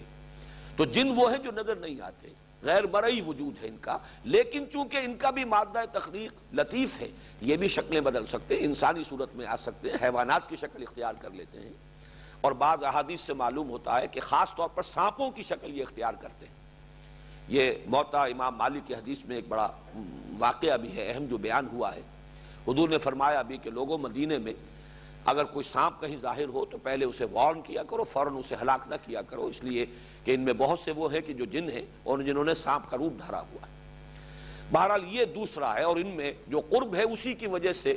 بعض لوگوں کو یہ مغالطہ بھی ہوا، اور 6 جگہوں پر قرآن مجید میں اس طور سے ذکر آیا ہے ملائکہ کے ساتھ مل کر فرشتوں نے سجدہ کیا، لیکن فسجدوا الا ابلیس، جب سجدوا الا ابلیس آتا ہے تو اس میں کچھ اشتباہ ہو جاتا ہے کہ شاید ابلیس بھی فرشتوں میں سے تھا، اور بعض لوگ اس رائے کے حامل ہو بھی گئے۔ لیکن جیسا کہ میں نے عرض کیا تھا، قرآن مجید میں ریپیٹیشن یوں ہی نہیں ہے، بلا سبب نہیں ہے۔ سورہ کہف میں اس کی وضاحت کر دی، کان من الجن ففسق عن امر ربی، وہ جنات میں سے تھا۔ فرشتہ کوئی اللہ کے کسی حکم سے سرتابی نہیں کرتا، جو حکم دیا جائے، لا یعصون اللہ ما امرہم ویفعلون ما یؤمرون، یہ چونکہ جن تھا۔ اور جنوں کو چونکہ قرب حاصل ہے فرشتوں سے، یہ بھی ایک انویزیبل مخلوق ہیں، یہ بھی لطیف مادہ جو ہے تخلیق ہے ان کا بھی، اس اعتبار سے انہیں قرب حاصل ہے۔ اور یہ ابلیس جو ہے ان جنات میں سے، یہ اتنا عابد و زاہد تھا اور اتنا عالم تھا کہ اسے ایک قرب حاصل تھا، اور یہ گویا کہ ملائکہ ہی کے زمرے میں ایک اعتبار سے شامل ہو گیا تھا۔ اذان ملائکہ کے بارے میں یہ بھی نوٹ کر لیجئے کہ ان میں کوئی تذکیر و تانیث نہیں ہے، مذکر مؤنث نہیں ہے، کوئی سلسلہ توالد و تناسل نہیں ہے۔ جنات کے بارے میں نوٹ کیجئے کہ ان میں مذکر اور مؤنث بھی ہے، نر اور مادہ ہے، توالد و تناسل ہے، ان کی نسل ہے، اس اعتبار سے یہ انسانوں سے قریب تر ہیں، مشابہ ہیں اپنے ان پہلوؤں کے اعتبار سے۔ ان میں نیک بھی ہیں، بد بھی ہیں، اچھے بھی ہیں، برے بھی ہیں۔ یہ جو ابلیس ہے، جس کو ابلیس کا نام دیا گیا ہے، یہ بھی صفاتی نام ہے اس کا، قرآن مجید میں اس کا جو اصل نام ہے وہ بعض احادیث روایات میں آیا ہے عزازیل، لیکن یہ کہ قرآن مجید میں کہیں نہیں لفظ ابلیس ہی کے نام سے، جو اس کا صفاتی نام ہے وہ بعد میں عرض کروں گا کہ اس کا مفہوم کیا ہے۔ یہ ایک جن تھا، اور ظاہر بات ہے جنات کی عمریں اگرچہ انسانوں کی عمروں کے مقابلے میں طویل ہیں، لیکن یہ کہ اس نے مہلت مانگی تھی اللہ سے کہ مجھے اب قیامت تک کے لیے مجھے مہلت عطا فرما کہ میں آدم کے بارے میں جو میرا گمان تھا میں اسے سچا ثابت کر سکوں۔ یہ اللہ تعالیٰ کی طرف سے مہلت اسے عطا کی گئی ہے، تو وہ جو اصل جن ہے ابلیس، وہ زندہ ہے اور تا قیامت زندہ رہے گا۔ اس کے لیے اللہ تعالیٰ نے خصوصی گرانٹ کی ہے یہ زندگی کی طوالت۔ مولانا اصلاحی صاحب کو کچھ میں مغالطہ ہوا ہے، یہ اجماع ہے ہمارے تمام مفسرین کا کہ وہ جو پرٹیکولر پرسن ہے ابلیس عزازیل، وہ ہے مستقل۔ البتہ یہ کہ اور ذریت ابلیس اور ذریت جنوں کی ذریات جو ہیں اور مختلف جنوں میں اس کے پیروکار شیطان کا لفظ جب آئے گا تو وہ عام ہوگا۔ شیاطین تو جن و انس دونوں میں ہیں، انسانوں میں سے بھی جو نافرمان ہیں اور جو شر کے داعی بن کر کھڑے ہو جاتے ہیں، غلط بات کی طرف لوگوں کو دعوت دیتے ہیں، وہ بھی سب شیاطین ہیں جن میں سرکشی ہے، تمرد ہے۔ اسی طریقے سے جنوں میں بھی تو شیاطین جن و انس یا الشیطان یہ تو عام ہو سکتا ہے، لیکن ابلیس ایک معین فرد ہے جنوں میں سے کہ جس کے ساتھ وہ واقعہ پیش آیا تھا، جو اپنے علم اور زہد اور تقویٰ اور عبادت کی وجہ سے وہ گویا کہ ایک اعتبار سے ملائکہ ہی میں شامل ہو گیا تھا، اسی لیے اس حکم کا وہ مخاطب قرار پایا جب سجدے کا حکم دیا گیا، اور اسی نے تکبر کیا، استکبار کیا، اور پھر اس پر لعنت ہوئی اللہ کی طرف سے، راندہ درگاہ ہوا، لیکن اس نے مہلت طلب کی کہ پروردگار مجھے اب مہلت دے دے، انظرنی الی یوم یبعثون، اس وقت تک کے لیے جب کہ تو دوبارہ اس پوری ذریت آدم کو اٹھائے گا اور دوبارہ زندہ کرے گا، اس وقت تک مجھے مہلت دے۔ یہ اسے گرانٹ کی گئی ہے، اس کی یہ جو درخواست جو ہے وہ اللہ تعالیٰ نے منظور فرمائی ہے۔ اب تیسرے درجے میں آئیے، انسان یا آدم۔ اس میں جو بات میں نوٹ کرانا چاہتا ہوں سب سے پہلے وہ یہ ہے کہ جہاں بھی قرآن مجید میں انسان کی تخلیق کا ذکر آیا ہے وہاں صرف ایک استثناء ہے کہ لفظ آدم استعمال ہوا۔ انسان، بشر، یہ دو الفاظ ہیں جن کے حوالے سے تخلیق کا تذکرہ ہوا۔ یہ بہت اہم بات ہے، اس کو نوٹ کرنے کی ضرورت ہے، اس لیے کہ اکثر و بیشتر جگہوں پر آدم کا ذکر نہیں ہے بلکہ بشر یا انسان۔ اس اعتبار سے جو نتیجہ نکلے گا وہ میں ابھی عرض کروں گا۔ یہ جو بشر کی تخلیق ہوئی ہے، ایک جگہ پر یہ ثابت ہوا، یہ سورہ ہجر میں ہے، کہ زمانی اعتبار سے مؤخر ہیں انسان۔ وَالْجَانَّ خَلَقْنَاهُ مِن قَبْلُ مِن نَارِ السُّمُومِ، یہ سورہ ہجر کے اندر آیا ہے، وَلَقَدْ خَلَقْنَا الْإِنسَانَ مِن صَلْصَالٍ مِن حَمَإٍ مَسْنُونٍ وَالْجَانَّ خَلَقْنَاهُ مِن قَبْلُ مِن نَارِ السَّمُومِ، انسان کو ہم نے پیدا کیا اس سنے ہوئے گارے کی مٹی سے جو سوکھ کر کھنکنے لگا تھا، پپڑی سی جو بن جاتی ہے دلدلی علاقوں میں، دلدل ہے اس کے اوپر کوئی ایک لیئر سی بن جاتی ہے پپڑی سی، اور وہ سوکھتی ہے، کھنکتی ہے، تو سنا ہوا گارا، سڑا ہوا گارا، وہ کیچڑ، اور وہ جب سوکھا اور اس کے اندر کھنکنے کی کیفیت پیدا ہو گئی، اس سے ہم نے انسان کو بنایا۔ وَالْجَانَّ خَلَقْنَاهُ مِن قَبْلُ مِن نَارِ السَّمُومِ، اور جنوں کو ہم نے بنایا تھا، پیدا کیا تھا اس سے پہلے، اور وہ آگ کی لو سے۔ تو معلوم یہ ہوا کہ ایک زمانی جو ہے معاملہ وہ یہ ہے، ظاہر بات ہے ملائکہ اولین مخلوق، پھر جنات، یہ نار سے پیدا کیے گئے، اور اس کے بعد سب سے مؤخر جو ہے وہ مخلوق انسان ہے۔ ان تین میں سے یہ جو تین مکلف میں نے عرض کیا مخلوقات ہیں، ملائکہ، جنات، انسان، ان میں یہ سب سے بعد میں، اور اس کا مادہ تخلیق جو ہے یہ کرسٹ آف دی ارتھ، زمین کا یہ اوپر کی پپڑی، کلے جسے آپ کہتے ہیں، مٹی۔ لیکن قرآن مجید نے اس کے لیے مختلف جگہوں پر 5-6 مختلف تعبیرات اختیار کی ہیں۔ کہیں صرف تراب کہا ہے، تراب۔ تراب جو ہے وہ ریت نہیں، مٹی۔ ریت علیحدہ شے ہے جو ریگستانوں میں ہوتی ہے، مٹی وہ ہے کہ جو زرخیز جگہ ہوتی ہے، وہ مٹی ہے۔ کہیں اسے تین کہا ہے، تین گارے کو کہتے ہیں، جب مٹی کو آپ گوندھ لیں پانی کے اندر تو وہ گارا بنتا ہے۔ کہیں اسے تین لازب کہا ہے، وہ گارا اگر کچھ عرصے پڑا رہے اور اگر اس میں کہیں کوئی آرگینک میٹر بھی ڈال دیا جائے تو اس میں لیس پیدا ہوتا ہے، فرمنٹیشن ہوتی ہے۔ جیسے کہ آج کل بھی دیہات میں گھروں کو لیپنے کے لیے، پوتنے کے لیے وہ جو تغاریاں بنا دی جاتی ہیں تو اس میں کوئی توڑی ڈال دیتے ہیں، یہ وہ آرگینک میٹر ہے جو آپ نے ڈال دیا ہے، اب اس سے اس کے اندر اب وہ تبخیر ہوئی ہے، فرمنٹیشن ہوئی ہے، اور اس سے اس کے اندر ایک طرح کا لیس پیدا ہو گیا ہے، جس سے کہ اب اگر آپ اسے لیپیں گے، پوتیں گے تو کریکس نہیں آئیں گے، بلکہ اس کے اندر وہ لوچ ہے۔ یہ تین لازم ہے۔ پھر کہیں کہا گیا حمأ مسنون۔ حمأ مسنون، اس کے اندر ایک بدبو پیدا ہو جائے، سڑاند پیدا ہو جائے، یہ حمأ مسنون۔ اس سے آگے وہ ہے جو یہاں میں ابھی عرض کر رہا ہوں، من صلصال من حمأ مسنون، وہ جب سوکھ کر کھنکنے لگے، جس کی کہ میں نے مثال آپ کو دی ہے کہ دلدلی علاقوں میں جو پپڑی سی اوپر بن جاتی ہے وہ کھنکتی ہے، پھر تو من صلصال من حمأ مسنون، یہ ہے مادہ تخلیق۔ البتہ یہ مسئلہ کہ آیا یہ تخلیق جو اللہ نے کی ہے اس طور سے کی ہے کہ اس گارے کا پتلا بنایا، جیسے کہ پتلا کو بچہ کھیلتا ہے، بناتا ہے، یا کوئی اور کوئی ہمارا فرض کیجئے کہ بچہ نہیں، کوئی بڑا فنکار ہو اور مجسمہ تراش ہو تو وہ بجائے پتھر سے مجسمہ بنانے کے اگر وہ کلے سے، گارے سے مجسمہ بنائے اور اس سے ہی پھر براہ راست اللہ نے اس میں پھونکا اور وہ جان پڑ گئی، تو یہ چیز بھی ہرگز نہ مستبعد ہے نہ ناممکن ہے اللہ کے لیے، چونکہ اس کی ایک مثال ہمارے سامنے موجود ہے کہ حضرت عیسیٰ علیہ السلام کو جو معجزات عطا کیے گئے ان میں سے یہ معجزہ ہے کہ وہ خود اپنے ہاتھ سے اخلق لکم کہیئۃ الطیر، من الطین کہیۃ الطیر، گارے سے میں بناتا ہوں پرندے کی سی صورت، اور پھر میں اس میں پھونک مارتا ہوں، فیکون طیرا باذن اللہ، تو وہ اڑتا ہوا پرندہ ہو جاتا ہے اللہ کے حکم سے۔ اسی طرح آدم کی تخلیق ہوئی ہو، کوئی ناممکن بات نہیں ہے، عین ممکن ہے اللہ نے ایسا ہی کیا ہو۔ گویا کہ اگر یہ تصور بھی ہے تو یہ کوئی بعید تصور نہیں ہے، بعید از قیاس نہیں ہے، بعید از امکان نہیں ہے۔ پھر اس میں بھی دو امکانات ہیں۔ عام طور پر جو تصور ہے وہ یہ ہے کہ وہ مٹی یہاں سے لے جائی گئی ہے، اب زمین کا کرسٹ آف دی ارتھ ہے، زمین سے بنایا ہے، تراب تو یہاں ہے، یہ آسمانوں پر لے جائی گئی ہے اور وہاں پر پھر اس کا مجسمہ بنا ہے، اور پھر وہاں سے وہ جب روح پھونکی گئی ہے تو وہ آدم کی شکل اختیار کی ہے اس نے، اور پھر انہیں زمین پر اتارا گیا۔ یہ عام تصور ہے۔ میں اس کو بھی کہتا ہوں کہ یہ بھی کوئی ناممکنات میں سے نہیں ہے، اللہ تعالیٰ کے لیے عین ممکن ہے، اس کی قدرت سے بعید نہیں ہے۔ اگر حضرت عیسیٰ علیہ السلام کو اللہ تعالیٰ زندہ آسمان پر لے گیا ہے اور پھر وہ آئیں گے، ہمارا عقیدہ ہے، صحیح احادیث کے اندر اس کی خبر موجود ہے، تو یہ بھی ناممکنات میں سے نہیں۔ لیکن تیسری چیز بھی ناممکنات میں سے نہیں ہے، وہ یہ کہ یہ سارا معاملہ زمین ہی پر ہوا ہو اور تخلیق کا یہ کہ تمام مراحل اسی طور سے طے ہوئے ہوں جس طور سے کہ جو بھی حیاتیات کے علماء اور ماہرین ہیں وہ بیان کرتے ہیں۔ ابھی اس فرق کو چھوڑ دیجئے، ایوولوشن اور میوٹیشن، یہ دو الفاظ علیحدہ ہیں،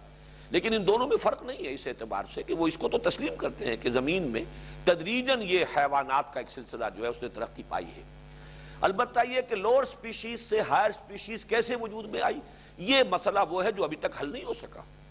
اس لیے کہ جو بھی اس کی تشریح یا جو تعویل اور توجیہ کی تھی ڈاروین نے، اس میں بہت سی ایسی چیزیں ہیں کہ جن کے لیے کوئی سائنٹیفک پروف ابھی تک فراہم نہیں کیا جا سکا۔ یعنی یہ کہ حالات کے تغیر سے جو انسان یا جو ایک جاندار جو آرگنزم ہے وہ اپنے اندر کچھ ایڈیپٹیشن پیدا کرتا ہے اور نئے قسم کے ایکوائرڈ کریکٹرز جو ہیں، نئی صفات حاصل کر لیتا ہے، اور وہ تھوڑی تھوڑی تدریجاً تبدیلی ہوتی ہے، پھر وہ آئندہ اگلی نسل کو منتقل ہوتی چلی جاتی ہے، اور بہت سی نسلوں کے بعد وہ بالکل ایک نئی شکل بن کر نئی سپیشیز بن جاتی ہے۔ یہ چیز ابھی تک سائنٹیفکلی پروو نہیں ہو سکی کہ ایکوائرڈ کریکٹرز جو ہیں، جو کوئی جاندار خود اضافی طور پر اگر کوئی صفات اختیار کر لیتا ہے تو کیا وہ بھی نسل سے میں آگے منتقل ہو سکتے ہیں، اس کا ابھی تک کوئی ثبوت نہیں مل سکا۔ لہذا ڈاروین کے فلسفے کو اپنے ذہن سے نکال دیجیے، لیکن بحیثیت مجموعی یہ تصور کہ یہ زمین میں سے یہ، جیسا کہ اب یہ بھی مختلف الفاظ بھی اس پر دلالت کر رہے ہیں، تراب، تین لازم، حمأ مسنون، صلصال من حمأ مسنون، اور یہ بات جو ہے یہی کہی جا رہی ہے کہ دلدلی علاقوں میں یہ مٹی اور مٹی کے اندر جو آرگینک جو صفات پیدا ہوئی، اور پھر وہ جہاں پانی کا اور مٹی کا مسلسل ایک انٹریکشن تھا، اس کے ذریعے سے وہاں حیات کا آغاز ہوا، وہ ایک یونی سیلولر آرگنزم، پھر اس سے وہ بڑھتے بڑھتے جو ہے مختلف جو یہ وجود حیوانات جو ہے وجود میں آئے، مختلف سپیشیز وجود میں آئی، اللہ تعالیٰ کے حکم سے ہوگا۔ اور اگر وہ بھی ہوا ہو کہ ایک سپیشیز سے دوسری سپیشیز بنی ہو تو وہاں بھی جو خلا ہے وہ اللہ کا حکم کن ہے کہ جو اس خلا کو پر کرے گا۔ اب یہ تبدیلی ہو جائے، لیکن گریجولی اس کے اندر ان حیوانات کے اندر یہ ارتقا ہوا ہو، لوور فارمز آف لائف پہلے ظاہر ہوئی اور پھر نسبتاً ہائر فارمز آف لائف ظاہر ہوئی، انہی سے یا علیحدہ سے، ان دونوں امکانات کو رکھتے ہوئے تو یہ بھی کوئی ناممکنات میں سے نہیں ہے۔ میرا اپنا ذاتی رجحان اسی کی طرف ہے۔ یہ سارا قصہ زمین برسر زمین ہی ہوا ہے، اور یہ قصہ زمین برسر زمین ہی طے بھی ہوگا۔ وہ میدان حشر بھی اسی زمین پر ہوگا، اور یہیں پر وہ جنت اور دوزخ کا ابتدائی جنت جو ہے اس کے مراحل اور اونچے درجات جو ہیں وہ تو اور ہوں گے، لیکن یہ کہ یہاں پر جیسے کہ مختلف صورتوں میں آخری جو پارے کی صورتیں ان میں بھی آیا وَجَاءَ رَبُّكَ وَالْمَلَكُ صَفًّا صَفًّا، تو یہ جو معلوم ہوتا ہے کہ اللہ تعالیٰ نزول فرمائے گا۔ کیا اس کی کیفیت ہوگی نزول کی وہ ہم نہیں جانتے۔ اس اعتبار سے یہ تمام چیزیں، چونکہ بائبل میں یہ انداز دیا گیا ہے کہ وہ جنت جو تھی، جو عارضی جنت جس میں کہ حضرت آدم رکھے گئے، وہ آپ اس کو آزمائشی جنت بھی کہہ سکتے ہو، جیسا کہ میں نے کہا ڈیمانسٹریٹ کرنا مقصود تھا کہ پہچان لو اپنے دشمن کو، جو تمہارا ازلی دشمن ابدی دشمن ہے۔ اس اعتبار سے یہ رائے ہے تورات کے مرتبین کی کہ وہ جو جنت تھی وہ اسی زمین پر تھی، کسی اونچی جگہ پر، جہاں پہ کہ ہر طرح کا سامان جو ہے زندگی کی ضروریات بآسانی اور فراوانی کے ساتھ فراہم تھی۔ انہیں کچھ کام نہیں کرنا پڑتا تھا، بڑی آسانی کے ساتھ میووں کی شکل میں انہیں اللہ تعالیٰ کا رزق مل رہا تھا۔ تو وہ جنت کی ایک کیفیت زمین پر تھی۔ میں صرف یہ عرض کر رہا ہوں کہ یہ چیزیں بھی قرآن مجید کے طرز بیان میں ایسا نہیں ہے کہ فٹ نہ بیٹھ سکتی۔ باقی ہمیں یہ سمجھنا چاہیے کہ یہ متشابہات میں سے ان کے بارے میں تیقن کے ساتھ، بالکل تعین کے ساتھ کوئی بات کہنے کی ضرورت نہیں۔ اب میں صرف ایک بات اور کہہ دوں پھر ہم ٹیکسٹ کی طرف چلیں گے۔ یہ جو میں نے 3 مراتب قائم کیے ہیں، ملائکہ، جنات اور پھر یہ حیات عرضی، اور حیات عرضی کی بلند ترین شکل انسان، ہومو سیپینس، یہ جو ہے آج جو فلسفہ ہے سائنس میں، جو کچھ نظریات جو کافی اب ایک طرح سے تو اسٹیبلش فیکٹس کی حیثیت سے قبول کیے جا چکے ہیں، ان میں سے 2 مرحلے جو ہیں وہ سائنس کی گرفت میں آ چکے ہیں۔ وہ بگ بینگ تھیوری اور بہت بڑا ایکسپلوژن ہوا، اور وہ جو مادہ پیدا ہوا اس کے نتیجے میں نہایت گرم، ہمارا سورج جو ہے وہ بھی 1,00,000 ڈگری سینٹی گریڈ تو اس کا ٹیمپریچر ہے اس وقت، اور یہ تو بہت ٹھنڈا ہو گیا ہے۔ وہ جو شروع کا تھا وہ تو نہ معلوم کتنے ملین ڈگریز جو ہے سینٹی گریڈ کا ٹیمپریچر تھا، ایک وہ دور تھا۔ پھر رفتہ رفتہ یہ کائنات ٹھنڈی ہو رہی ہے، اور یہ جو مختلف کرے ہیں وہ بھی ٹھنڈے ہو رہے ہیں۔ زمین کے بارے میں بھی کہ یہ بھی بہت گرم تھی اور رفتہ رفتہ ٹھنڈی ہوئی ہے، اور جیسے ٹھنڈی ہوئی ہے کرسٹ آف دی ارتھ اس کے اوپر وجود اس پر آیا ہے، اور پھر جو بارش وغیرہ اور پانی بخارات جو اسی میں کے نکلے ہوئے ہیں، یا یہ کہ وہ جو بھی دخان جسے قرآن نے کہا ہے، اسی دخان کے اندر جو ہے وہ مختلف گیسز کے انٹریکشن سے پانی بنا اور پھر وہ زمین پر برسا، تو یہ معلوم ہوتا ہے کہ مراحل واقعی یہی ہے۔ البتہ جو فرشتوں کی تخلیق کا مرحلہ ہے وہ سائنس کے دائرے سے خارج ہے، یہ وہ تکوین ہے عالم امر کی۔ ہماری فزیکل سائنس جو ہے وہ عالم خلق کو ایکسپلور کر سکتی ہے، عالم امر سے اسے کوئی سروکار نہیں۔ روح جو ہے، ملائکہ اور ارواح، یہ در حقیقت ارواح انسانیہ، یہ بھی نوٹ کر لیجئے کہ انسان کا مرکب وجود ہے، اس کی وہ روح جس کا کہ ذکر ہو چکا ہے پچھلے درس میں، وہ جو ہمیں پہلے پیدا کیا گیا تھا ارواح کی شکل میں، یہ بالکل ملائکہ کی ہم پلہ ہے، یہ نورانی ہے، نوری الاصل ہے۔ البتہ یہ کہ فرشتوں کے ساتھ یہ جو ارواح انسانیہ ہے یہ بھی پیدا کر دی گئی، اس کے بعد وہ ارواح انسانیہ کسی کولڈ سٹوریج میں رکھ دی گئی۔ اب جیسے جیسے اس عالم خلق میں ایک انسان کا حیولہ تیار ہوتا ہے رحم مادر میں، وہ روح اس کی لا کر اس کے ساتھ شامل کر دی جاتی ہے۔ تو انسان کا وجود مرکب وجود ہے، روح کے اعتبار سے وہ جنات سے بہت بالا ہے، لیکن یہ کہ محض اپنے مادی جسد کے اعتبار سے وہ جنات سے کمتر ہے، اس لیے کہ جنات کی تخلیق جو ہوئی ہے وہ نار سے ہوئی ہے، اور جبکہ یہ ہمارا مادی وجود جو ہے، جسدی وجود جو ہمارا ہے، یہ مٹی سے بنا ہے، یہ زمین کے اس کرسٹ آف دی ارتھ سے بنا ہے۔ اس اعتبار سے وہ پہلو ہمارا کمتر ہے جنات سے، جبکہ وہ جو ہماری ارواح ہیں وہ تو فرشتوں کے ہم پلہ، بلکہ ایک اعتبار سے ان سب سے بھی بالا تر ہے۔ اور یہی وہ نقطہ نوٹ کر لیجئے کہ ان میں جو روح سب سے اونچی ہے وہ روح محمدی ہے صلی اللہ علیہ وسلم، اور ان سے بالا تر کوئی ہستی نہیں، کوئی فرشتہ نہیں، کوئی وجود جو بھی ہے ذات باری تعالیٰ کے بعد جو بھی وجود ہے۔ صحیح کہا جس نے بھی کہا کہ بعد از خدا بزرگ تو ہی قصہ مختصر، کیا بیان کریں، اس لیے کہ ظاہر بات ہے کہ وہ ارواح انسانیہ ملائکہ سے بالا تر ہیں، جبکہ جھکایا جا رہا ہے فرشتوں کو، سب کے سب فرشتوں کو آدم کے سامنے، تو ان کا تو بالا تر ہونا ثابت ہو گیا۔ نوری الاصل ہونے کے اعتبار سے فرشتے بھی نوری الاصل ہیں اور ارواح انسانیہ بھی نوری الاصل ہیں، اس میں تو مساوات ہے، لیکن پھر فرق مراتب ہے۔ جیسے ملائکہ میں فرق مراتب ہے، جبریل سید الملائکہ ہیں، اسی طریقے سے یہ نوری الاصل مخلوق ہونے کے اعتبار سے ارواح انسانی اگرچہ برابر بنتی ہیں ملائکہ کے، لیکن اپنے مرتبے میں ملائکہ سے بالا تر، اور ان میں بالا ترین اور برترین وہ روح محمدی ہے صلی اللہ علیہ وسلم۔ تو یہ جو 2 درجے ہیں، یہ چونکہ میٹیریل ورلڈ کے ہیں، عالم خلق کے ہیں۔ میں آج کل ایک کتاب پڑھ رہا ہوں علامہ اقبال کے thoughts and reflections of Iqbal, Syed Wahid Ali نے، چونکہ خلافت سے متعلق بعض معاملات پر ایک مضمون میں نے دیکھا کہ ان کی کچھ کوٹیشنز تھی، کچھ ریفرنسز تھے، تو میں بہت خوش ہوا یہ دیکھ کر کہ علامہ اقبال نے ویسے کسی انگریز مفکر کا قول نقل کیا ہے کہ ہماری زبان کی بڑی ہی تنگ دامانی ہے کہ کریشن کا صرف ایک لفظ ہے، اور اس کو آگے اس کی درجہ بندی ہم نہیں کر سکتے۔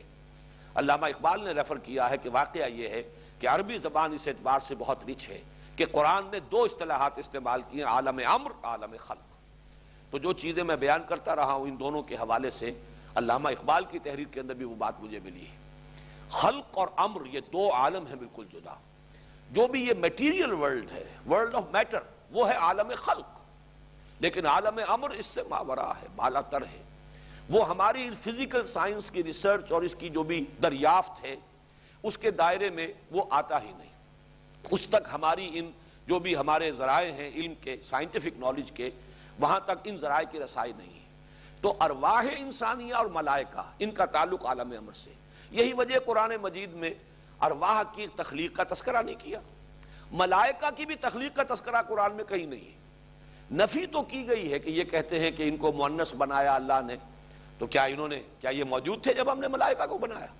وہاں پر اگرچہ مجبوراً وہاں پہ پھر لفظ خلق آ گیا ہے، لیکن یہ کہ در حقیقت وہ عالم امر کی شے ہے، ارواح انسانیہ اور ملائکہ. عالم خلق میں یہ نار آ گیا اس لیے کہ ہمارا علم بھی اب تک وہیں تک پہنچا ہے. وہ بگ بینگ، اس سے پہلے کیا تھا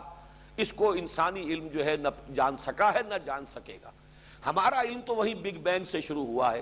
اور وہ بگ بینگ جو ہے اس سے عالم خلق کا آغاز ہوا ہے، اور وہ تھا نہایت، یعنی جس کا کوئی تصور ہمارے لیے ممکن نہیں. آپ 1,00,000 سینٹی گریڈ کا تصور کیجئے ٹیمپریچر کا، وہ تو بہرحال ہمارے لیے تو ان امیجنیبل ہے. وہ تو سورج کا ہے غریب کا، یہ تو بہت ٹھنڈا ہو چکا ہے، اس کی تو اب کوئی حیثیت نہیں رہی. جو اصل اس وقت جو ٹیمپریچر تھا غالباً اگر میں بھول نہیں رہا ہوں تو وہ 15 ملین، یعنی جو بھی آج انہوں نے اندازے لگائے ہیں وہ یہ کہ 15 ملین ڈگری سینٹی گریڈ کا ٹیمپریچر تھا. وہ اس آگ سے ملائکہ کی تخلیق ہوئی ہے، اس جنات کی تخلیق ہوئی ہے. اس اعتبار سے جنات کا قریب تر ہونا ملائکہ سے وہ بھی سمجھ میں آ گیا. نور اور نار کا معاملہ قریب تر ہے، پھر ہم سے مقدم ہے وہ تخلیق میں. وَالْجَانَّ خَلَقْنَاهُ مِن قَبْلُ مِن نَارِ سَمُومٍ، قرآن مجید میں اس کی صراحت بھی آ گئی. لیکن وہ ابلیس کی جس کے ساتھ یہ سارا ماجرا پیش آیا وہ ملائکہ میں سے نہیں تھا، جنات میں سے تھا. یہ سورہ کہف میں آ گیا، کَانَ مِنَ الْجِنِّ فَفَسَقَ عَنْ أَمْرِ رَبِّهِ. تو یہ تمام چیزیں ذہن میں رکھیے. اور آخری بات، اب ہمیں وقت بہت تیزی سے گزر رہا ہے، آگے بڑھنا چاہیے. آخری بات یہ کہ اس سورت کے ان تمام مضامین کو آپ متشابہات کے کھاتے میں درج کر لیجئے.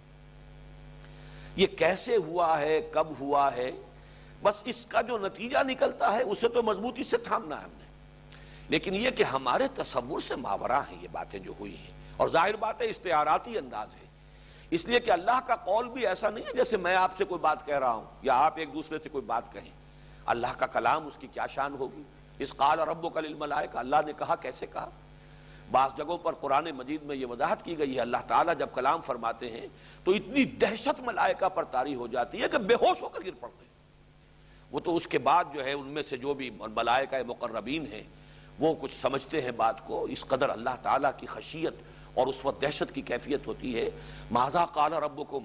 پھر وہ ایک دوسرے سے پوچھتے کیا فرمایا پروردگار نے. قال الحق،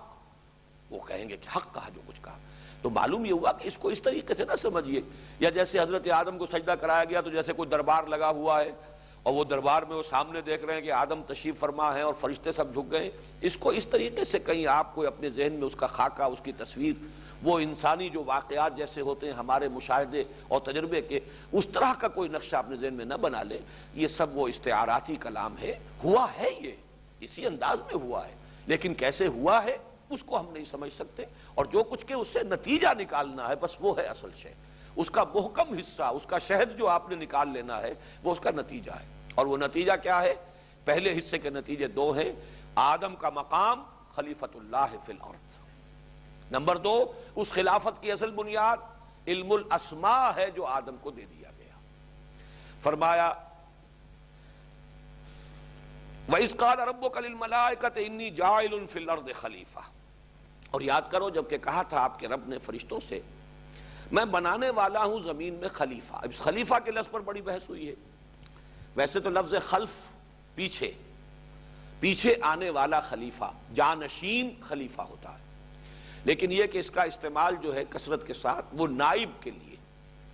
جو بھی کوئی نیابت کسی کی طرف سے کسی کو دے دی جائے، اور وہ اس وجہ سے بھی ہو سکتی ہے کہ کوئی شخص جو ہے، کوئی ہستی، اس کا انتقال ہو جائے تو اس کی جگہ پر نائب آ جائے گا، جانشین آ جائے گا، وہ خلیفہ ہوگا. یا فرض کیجئے کسی وجہ سے وہ معذور ہو جائے اور اپنی زندگی ہی میں کسی کو اپنا خلیفہ نامزد کر دے. لیکن ایک سبب جس پر ہمارے مفسرین کا اجماع ہے وہ یہ ہے کہ یہ ظاہر بات ہے نہ اللہ تعالیٰ کے غائب ہونے کی وجہ سے ہے، نہ معاذ اللہ اللہ کو موت آئی نہ آئے گی، حی و قیوم ہے، وہ لا یموت، اس کو موت اس پر وارد ہونے والی نہیں ہے۔ پھر معاذ اللہ کوئی عجز نہیں ہے، پھر یہ کہ وہ کہیں غائب نہیں ہے، ہر آن ہر جگہ موجود ہے۔ لیکن یہ ہے کہ کسی ہستی کے مقام اور مرتبے کے اظہار کے لیے بھی اس کے لیے لفظ خلیفہ استعمال ہوتا ہے، اور آدم کے اور ذریت آدم کے خلیفہ قرار دیے جانے کا جو اصل مطلب ہے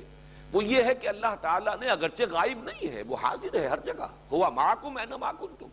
لیکن اس نے ایک پردہ غیب حائل کر دیا ہے۔ اس پردہ غیب کے ادھر انسان کو اس نے خلافت عطا فرمائی ہے، اسے نیابت دی ہے، اسے اختیار دیا ہے، اس کو کچھ آٹونومی دی ہے، اور یہ ہے در حقیقت آدم کا وہ مقام اور ذریت آدم کا کہ جو مخصوص ہے اس کے ساتھ۔ تو اس میں دو بحثیں ہیں کہ جب کہا اللہ تعالیٰ نے انی جاعل فی الارض خلیفہ، تو اس سے مراد کیا ہے؟ آیا آدم یا ذریت آدم؟ ایک رائے یہ کہ مراد ہے ذریت آدم، نسل آدم، شخص آدم نہیں، اس لیے کہ یہاں پر لفظ آدم کا تذکرہ نہیں ہے، وہ تو آگے آئے گا، وعلم آدم الاسماء کلھا، یہاں پہ خلیفہ کا لفظ مجرد آیا ہے۔ لیکن اس میں اکثریت کی رائے یہ کہ مراد حضرت آدم ہے شخصاً۔ اس سے آگے بات یہ کہ خلافت کس معنی میں ہے، یہ رائے آج کل بھی بعض لوگ پیش کر رہے ہیں، اور چونکہ ہمارے بزرگوں میں سے اور بڑی شخصیتوں میں سے امام ابن تیمیہ رحمۃ اللہ علیہ کی یہ رائے ہے، لہٰذا ہمارے ہاں اہل علم کا بھی ایک حلقہ ہے، اگرچہ بعض لوگوں نے تو محض یہ جو خلافت کا لفظ ہم نے استعمال کیا ہے تو اس کی تغلیط میں اور اس کی مخالفت میں وہ بات پیش کی ہے کہ اللہ تعالیٰ کی خلافت کا کیا سوال، اللہ تعالیٰ تو خود موجود ہے ہر جگہ پر، ہر آن، اس کو تو کوئی معاذ اللہ نہ موت آئی ہے نہ موت آئے گی، پھر خلافت کا کیا سوال؟ تو آدم یا ذریت آدم کے خلیفۃ اللہ ہونے کا تصور ہی گویا کہ ان کے نزدیک غلط ہے، بلکہ وہ تو یہاں تک بھی الفاظ استعمال کر دیتے کہ تو شرک اور کفر ہے، اللہ کا خلیفہ سے مانی دارت۔ لیکن یہ کہ اچھی طرح نوٹ کر لیجئے کہ قرآن مجید کی تفسیر میں جب اس طرح کے معاملات میں ہمیں سلف کی طرف بھی رجوع کرنا ہے، اور ظاہر بات ہے کہ صحابہ کرام سے بڑھ کر ان چیزوں کا جاننے والا اور کوئی نہیں ہے، یہ کوئی مادی علوم نہیں ہے، بلکہ یہ تو وہ حقائق ہے کہ جو حقائق بذریعہ وحی ہی معلوم ہو سکتے ہیں، اور اس کا منبع اور سرچشمہ تو ذات محمدی رہے گی صلی اللہ علیہ وسلم، اور ذات محمدی سے براہ راست اور اولاً اکتساب کرنے والے صحابہ کرام ہی۔ البتہ صحابہ کرام میں بھی جو اقوال منقول ہوئے ہیں اس میں دو رائے موجود ہیں۔ اکثریت کی رائے یہ ہے کہ یہ خلیفۃ اللہ، میں اپنا خلیفہ بنانے والا ہوں زمین میں، اگرچہ یہاں صراحت نہیں ہے، انی جاعل فی الارض خلیفہ، میں زمین میں ایک خلیفہ بنانے والا ہوں، میں نے فیصلہ کر لیا ہے کہ زمین میں ایک خلیفہ بناؤں۔ یہ جاعل کا لفظ جب آتا ہے عربی زبان میں، فاعل، اس میں فاعل ہے یہ جاعل، اس میں ایک عزیمت ہوتی ہے، پختہ ارادہ، فیصلہ، وہ اس لیے میں نے یہ ترجمے میں لفظ کا اضافہ کیا، میں نے فیصلہ کر لیا ہے کہ زمین میں ایک خلیفہ بناؤں۔ لیکن یہ کہ اپنا خلیفہ بناؤں یا کسی اور کا خلیفہ بناؤں، اس کا امکان جہاں تک متن کا تعلق ہے آیت کے، وہ دونوں امکانات موجود ہیں۔ چنانچہ ہمیں سلف میں بھی یہ دونوں قول مل جاتے ہیں۔ ایک قول یہ ہے کہ چونکہ جنات پہلے سے تھے اور جنات نے یہاں سرکشی مچائی، ان میں شر کا غالب عنصر جو ہے غالب ہے، اس اعتبار سے کہا گیا کہ ان کو یہاں سے بے دخل کیا گیا، اور ان کا خلیفہ بنا کر ان کے بعد آنے والے ہیں آدم اور ذریت آدم، تو گویا کہ وہ خلیفہ ہوئے جنات کے۔ یہ ایک رائے ہے اور سلف میں بھی موجود ہے، لہذا اگر کوئی شخص اس کو مانے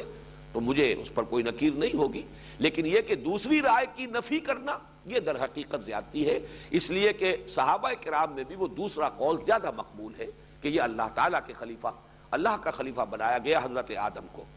چنانچہ میں آپ کو عبارت سنا رہا ہوں جو امام رازی نے سم اپ کیا ہے اس کو، ذکروا فیہ وجہین، مفسرین نے، اسلاف نے اس میں دو امکانات کا اظہار کیا ہے۔ الاول، پہلا امکان یہ ہے کہ بِأَنَّهُ تَعَالَى نَفَى الْجِنَّ مِنَ الْأَرْضِ، کہ اللہ تعالیٰ نے جنات کو زمین سے بے دخل کیا، وَأَسْكَنَ آدَمَ الْأَرْضَ فَكَانَ آدَمُ خَلِيفَةً لِأُولَٰئِكَ الْجِنِّ الَّذِينَ تَقَدَّمُوهُ، تو پھر اللہ تعالیٰ نے اس کے بعد حضرت آدم کو یہاں کا چارج دیا، تو حضرت آدم گویا کہ جنات کے خلیفہ ہوئے کہ جو ان سے پہلے یہاں پر انچارج تھے۔ یروی ذالک عن ابن عباس، یہ روایت کیا گیا ہے حضرت عبداللہ ابن عباس رضی اللہ تعالی عنہما سے۔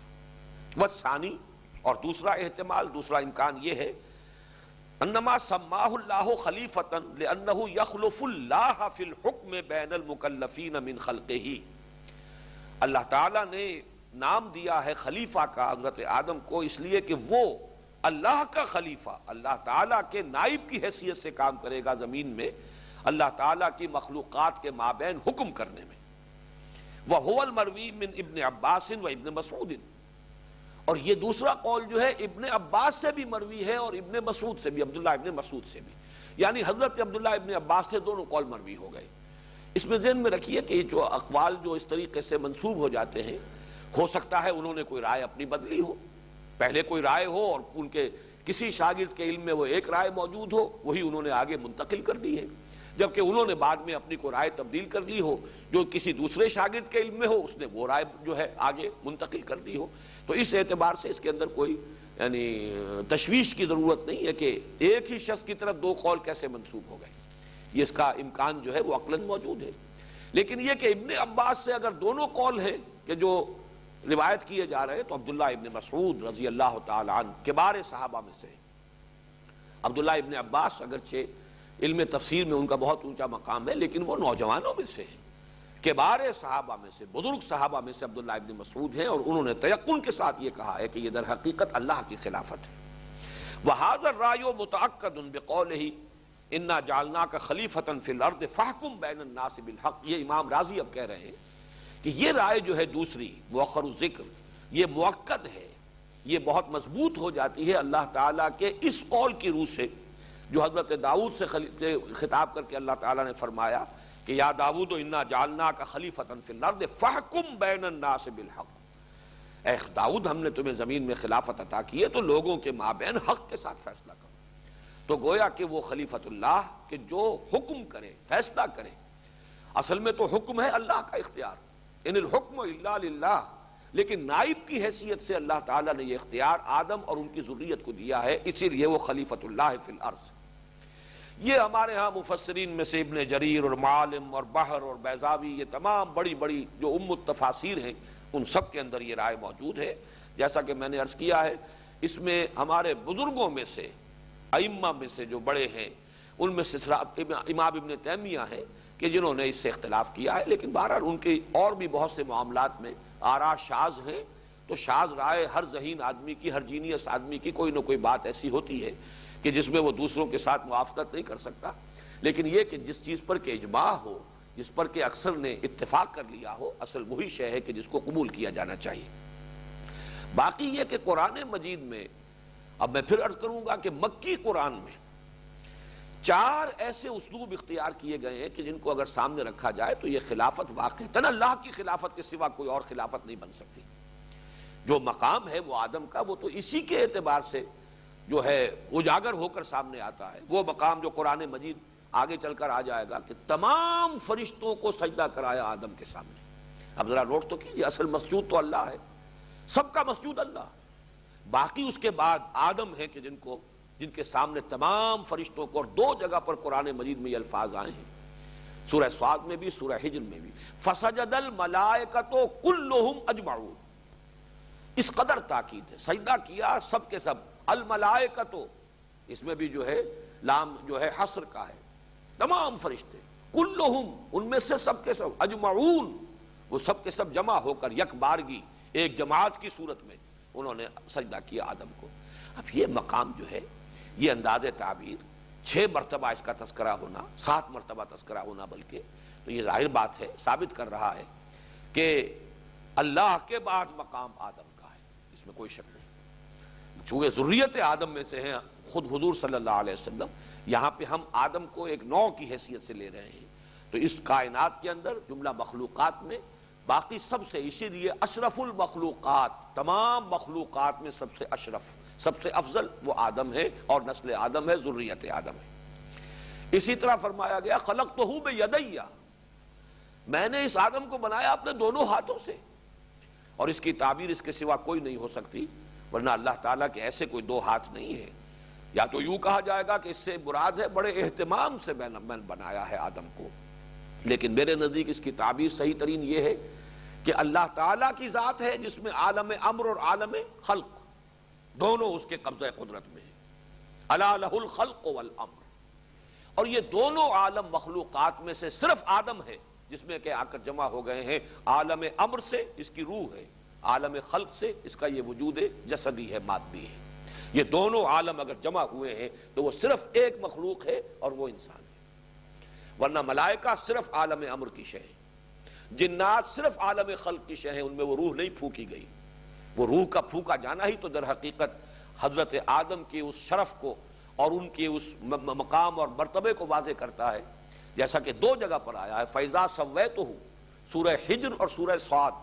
ان الفاظ میں تو ایک شوشے کا بھی فرق نہیں ہے دونوں جگہ پر، فَإِذَا سَوَّيْتُهُ وَنَفَخْتُ فِيهِ مِن رُوحِي فَقَعُوا لَهُ سَاجِدِينَ۔ سورہ صاد میں اور سورہ حجر میں صرف اتنا فرق ہے کہ پہلے فرمایا اِذْ قَالَ رَبُّكَ إِنِّي خَالِقٌ بَشَرًا مِن طِينٍ، یہاں صرف لفظ تین آیا ہے سورہ صاد میں، جبکہ سورہ حجر میں ہے اِذْ قَالَ رَبُّكَ إِنِّي خَالِقٌ بَشَرًا مِن صَلْصَالٍ مِن حَمَإٍ مَسْنُونٍ۔ اس آیت میں تو تین اور صلصال من حمإ مسنون کا فرق ہے، آگے دو آیتیں بالکل وہی ہیں جو رپیٹ ہوئی ہیں، فَإِذَا سَوَّيْتُهُ وَنَفَخْتُ فِيهِ مِن رُوحِي فَقَعُوا لَهُ سَاجِدِينَ فَسَجَدَ الْمَلَائِكَةُ كُلُّهُمْ أَجْمَعُونَ۔ فرشتوں نے سب کے سب نے سجدہ کیا۔ اب ظاہر بات ہے اس کے ساتھ تو یہی مناسبت رکھنے والی شے ہے، خلقتہ بیدیہ، جسے میں نے اپنے دونوں ہاتھوں سے بنایا۔ عالم خلق، عالم امر دونوں جمع ہو گئے اس ہستی کے اندر۔ اسی طریقے سے وَلَقَدْ كَرَّمْنَا بَنِي آدَمَ وَحَمَلْنَاهُمْ فِي الْبَرِّ وَالْبَحْرِ وَرَزَقْنَاهُمْ مِنَ الطَّيِّبَاتِ وَفَضَّلْنَاهُمْ عَلَى كَثِيرٍ مِّمَّنْ خَلَقْنَا تَفْضِيلًا۔ اور یہ نوٹ کیجئے سورہ بنی اسرائیل میں جو میں نے بتایا کہ چھٹے رکوع میں جو ساتویں رکوع میں آیا ہے یہ قصہ آدم و ابلیس، اور اس کے فوراً بعد جو ہے یہ آیت آئی ہے ہم نے بنی آدم کو بہت اعزاز ہم نے کیا ہے، بڑی تکریم کی ہے آدم کی نسل کی۔ اسی طریقے سے حدیث میں ایک لفظ آیا ہے، اگرچہ قرآن میں نہیں ہے لیکن تورات میں موجود ہے، and God created man in his own image۔ اللہ نے انسان کو بنایا خود اپنی شکل پر، اور حدیث میں موجود ہے، حدیث صحیح، خلق اللہ آدم علی صورتہ، اللہ نے آدم کو اپنی صورت پر بنایا۔ صورت سے مراد یہ شکل نہیں ہے، یہ فیچرز نہیں ہے، یہ جسم نہیں ہے۔ میں پھر یہی کہوں گا کہ اس کی تعویل وہی ہے کہ خلق اور امر دونوں کو جمع کر دینا، یہی ہے در حقیقت، یا اللہ کی ذات میں اختیار کے اعتبار سے جمع ہے خلق بھی اور امر بھی، الا لہ الخلق والامر، یا پھر انسان کے وجود میں آ کر یہ دونوں عالم جو ہے یکجا ہو گئے ہیں، جمع ہو گئے ہیں۔ اور اس میں پھر مدنی صورتوں میں سے سورہ احزاب میں جو انداز بیان آیا ہے، اِنَّا عَرَضْنَا الْأَمَانَةَ عَلَى السَّمَاوَاتِ وَالْأَرْضِ وَالْجِبَالِ فَأَبَيْنَ أَن يَحْمِلْنَهَا وَأَشْفَقْنَ مِنْهَا وَحَمَلَهَا الْإِنسَانُ۔ کوئی ہے شے، امانت ہے کوئی اللہ کی کہ جو اللہ تعالیٰ نے، اب اس کو بھی استعارہ کہیں گے کہ ہم نے آسمانوں پر، زمین پر، پہاڑوں پر، ہر شے پر پیش کیا، سب ڈر گئے، سب نے گھبرا کر انکار کیا، انسان نے اس بار کو۔ آسماں بار امانت نہ تواں گشت، وہ جو آتا ہے کہ وہ نہیں اٹھا سکے، آسمان بھی نہ اٹھا سکا۔ قرائے فال بنام من دیوانہ زدن، یہ تو میرے ہی نام جو ہے اللہ تعالیٰ کی طرف سے قرآن نکلا ہے، میرے نزدیک وہ روح ہے، وَنَفَخْتُ فِيهِ مِن رُوحِي، یہ ہے اصل میں وہ جو اعزاز اور اکرام کی اصل بنیاد ہے۔ اس لیے مسجود ملائک بنے ہیں، وہ ہومو سیپینز مسجود نہیں ہے، مسجود تو در حقیقت وہ ہومو سیپین ہے جس میں کہ روح خداوندی پھونک دی گئی ہے، اس اعتبار سے اس کا وہ مقام و مرتبہ بنا ہے۔ یہاں میں ایک بات اور عرض کر دوں، اس لیے کہ مجھے نہیں معلوم کہ پھر اس کا موقع ملتا ہے یا نہیں ملتا۔ میں نے چونکہ ابھی عرض کیا ہے کہ میرا اپنا ذاتی رجحان ہے ایوولوشن کی طرف، اور یہ میرا کیا مولانا روم کا ہے، ابن مسکوے کا ہے، یہ سارا ڈارون کے تو ابھی آباء و اجداد کا بھی کہیں وجود نہیں تھا، یہ تو کل کی شے ہے۔ ہمارے مفکرین اور ہمارے حکماء جو ہیں اس نظریہ ارتقاء کو اس سے بہت پہلے 780 پیکر دیدام پشچے ترسم کے مردم کم شبم،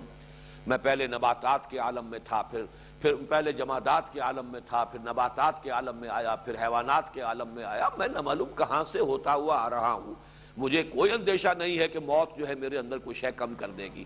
وہی بات کہ هو الذی خلق کنتم امواتا فاحیاکم ثم یمیتکم ثم یحییکم ثم الیہ ترجعون، میرے لیے موت کا کیا سوال؟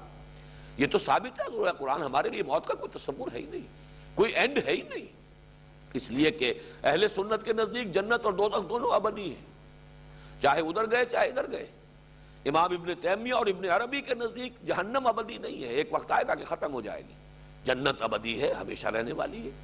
بہرحال وہ مسئلہ جو ہے وہ میں نے اس سے پہلے ڈسکس نہیں کیا، اس وقت میں یہ عرض کر رہا ہوں کہ یہ ایک تصور جو ایولیوشن کی روح سے سامنے آتا ہے، قرآن مجید کا ایک مقام ایسا ہے جو اس کی بڑی بھرپور تائید کرتا ہے، اور وہ سورہ اعراف کا مقام ہے۔ وہاں جمع کے صیغے سے بات شروع کی گئی ہے، وَلَقَدْ خَلَقْنَاكُمْ، ہم نے تمہیں بنایا، پیدا کیا، ثُمَّ صَوَّرْنَاكُمْ، پھر تمہاری تصویر کشی کی، تمہارا نقشہ بنا دیا، تمہارے فیچرز بنا دیے، تمہاری صورت گری کی۔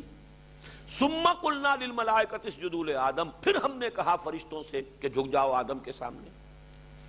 یہاں یہ نہیں کہا کہ ہم نے آدم کو بنایا اور اس کی صورت گری کی اور پھر ہم نے کہا فرشتوں سے کہ جھک جاؤ آدم کے سامنے، وہاں جمع کا صیغہ ہے۔ معلوم ایسا ہوتا ہے کہ ایک نو پہلے وجود میں آئی ہے، ہومو سیپینس ایک نو کی حیثیت سے پہلے وجود میں آئی ہے، اور اس نو میں سے ایک سلیکٹڈ انڈیویجول آدم ہے علیہ الصلوۃ والسلام۔ لیکن اب یہ حیوان محض نہیں رہے، جب تک محض ایک نو جو ہے ہومو سیپینس کی تھی اس وقت تک وہ حیوان تھے، لیکن جب ان میں سے ایک سلیکٹڈ کو لے کر اس میں وہ روح ہے باری تعالیٰ جس کو اپنی طرف منسوب کر رہے ہیں، نفخت فیہ من روحی فَإِذَا سَوَّيْتُهُ وَنَفَخْتُ فِيهِ مِن رُوحِي۔ اب یہاں پر واحد کا صیغہ آ رہا ہے، جب میں اس کی پوری نوک پلک سوار دوں اور اس میں اپنی روح میں سے پھونک دوں، تو جس میں وہ روح پھونکی گئی ہے وہ ایک انڈیویجول ہے اس نو کا، وہ ہومو سیپینس میں سے ایک ہے، فرد جس کو اللہ نے چنا ہے اور اس کے اندر اس روح کو پھونکا ہے، اب وہ آدم بن گیا ہے، اب وہ نرا ہومو سیپینس نہیں۔ اور یہ بالکل ممکن ہے کہ جیسے ہماری بڑی بڑی سپیشیز جو ہیں بالکل معدوم ہو گئی، ڈینوسارز وغیرہ جن کے اتنے بڑے بڑے مجسمے نکلتے ہیں، لیکن یہ کہ اب ان کا کہیں وجود نہیں ہے، وہ بقیہ نو پوری کی پوری ختم ہو گئی ہو، صرف اس کے بعد آدم جو ایک انڈیویجول تھے، اس ایوالڈ سپیشیز کے ایک انڈیویجول جن کو اللہ نے چنا اور جس میں پھر روح پھونکی ہے، نسل آدم اب باقی ساری بھی ہے جو دنیا کے اندر موجود ہے، وہ اسی ایک فرد کی نسل ہے۔ اس میں قطعاً کوئی شے مستبد نہیں، نہ سائنٹیفک اعتبار سے نہ قرآن کے اعتبار سے۔ قرآن مجید میں اس کے شواہد جو ہیں موجود ہیں، اس لفظ میں بھی موجود ہیں، ان اللہ اصطفیٰ آدم و نوحا و آل ابراہیم و آل عمران علی العالمین۔ آدم کو بھی چنا ہے اللہ نے، چنا جاتا ہے کسی مجموعے کے اندر سے، کسی کوئی مجموعہ ہے آپ چن لیتے ہیں، جیسے میں کہا کرتا ہوں استفاء اور اجتباء کا فرق جو ہے کہ کوئی گلاب کا پودا ہے اس میں 10 پھول لگے ہوئے ہیں، کسی کا دستے ہنائی اس میں سے ایک پھول کو چن لیتا، یہ چننا ہے، باقی 10 بھی پھول گلابی کے تھے لیکن ایک چن لیا ہے، یہ اس کی قسمت ہے جس کو چن لیا ہے کسی کے دستے ہنائی نے۔ تو یہ ہے استفاء، پسند کر لینا، چن لینا۔ تو یہ در حقیقت استفاء کا لفظ جو ہے حضرت آدم پر بھی اس کا اطلاق ہوا ہے، ان اللہ اصطفیٰ آدم و نوحا و آل ابراہیم و آل عمران علی العالمین۔ ظاہر بات ہے کہ اگر آل ابراہیم کو چنا ہے تو پوری نوع انسانی میں سے چنا ہے، نوع انسانی تھی، پوری نسلیں تھیں، ان میں سے آل ابراہیم چنے گئے ہیں۔ تو اسی طریقے سے عین ممکن ہے، میں یہ سارے امکانات کے درجے میں رکھ رہا ہوں، لیکن میں یہ بتا دینا چاہتا ہوں کہ یہ تصورات کمپیٹیبل ہیں، یہ ریکنسائل کرتے ہیں قرآن کے بیان کے ساتھ، ایسا نہیں ہے کہ ریکنسائل نہ کر سکتے ہو۔ باقی کسی کا تصور یہ ہو کہ مٹی سے ہی ایک مجسمہ بنا کر پھونک ماری گئی، یا یہ کہ وہ مٹی آسمان پر لے جائی گئی اور وہاں سے پھر ان کو نیچے اتارا گیا، تو اس میں بھی کوئی بات، جو شخص یہ مانتا ہے وہ بھی خلاف قرآن میں اسے نہیں کہوں گا، قرآن مجید میں اس کا بھی امکان موجود ہے۔ اور یہی در حقیقت قرآن مجید کے اعجاز کا بہت اہم پہلو ہے، ایک عام آدمی کی ذہنی سطح پر بھی اصل بات تو یہ بتانی اللہ نے بنایا، خالق وہ ہے، یہ بات ہے جو سمجھانی ہے ہر ایک کو، ایک خالق ہے، اس نے تمہیں بنایا، وہ تمہارا مالک ہے اور تمہیں اس کے پاس واپس بھی جانا ہے، انا للہ و انا الیہ راجعون، اصل بات تو یہ بتانی ہے۔ باقی کیسے بنایا، کن مراحل میں سے بنایا، کن مدارج میں سے بنایا، کس شے سے بنایا، اب اس میں جو وسعت ہے قرآن کی کہ صرف تراب نہیں کہا، کہ یہ بھی کہا جا سکتا ہے، بہت ٹیکسنگ کر رہا ہے قرآن، ذہن پر بوجھ ڈال رہا ہے، من صلصال من حمأ مسنون، اتنے ثقیل الفاظ، اور یہ سورہ ہجر میں 3 دفعہ آئے ہیں، یہ پوری کی پوری ترکیب جو کہ تو من صلصال من حمأ مسنون۔ تو یہ جو ہے آخر اس میں کوئی حکمت ہے، اس میں اشارے ہیں اہل علم کے لیے، اسی میں وہ بات چیز مضمر ہے کہ جب تمہارا علم بڑھے گا، جب تم سمجھو گے ان چیزوں کو، تب تم پر یہ حقیقت اور مبرہن ہو جائے گی، سنوریہم آیاتنا فی الآفاق وفی انفسہم حتی یتبین لہم انہ الحق۔ ہم انہیں اپنی نشانیاں دکھائیں گے آسمانوں میں اور زمین میں، یہاں تک کہ یہ حقیقت ان پر بالکل منکشف ہو جائے گی، آسمانوں میں زمین میں ان کی اپنی جانوں میں نشانیاں دکھائیں گے کہ یہ بات مبرہن ہو جائے گی، یہ قرآن حق ہے، سرتا سر حق ہے، اس کے اندر جو کچھ اللہ نے ہمیں بتایا ہے وہ سب کا سب صحیح ہے، درست ہے۔ تو یہ اس اعتبار سے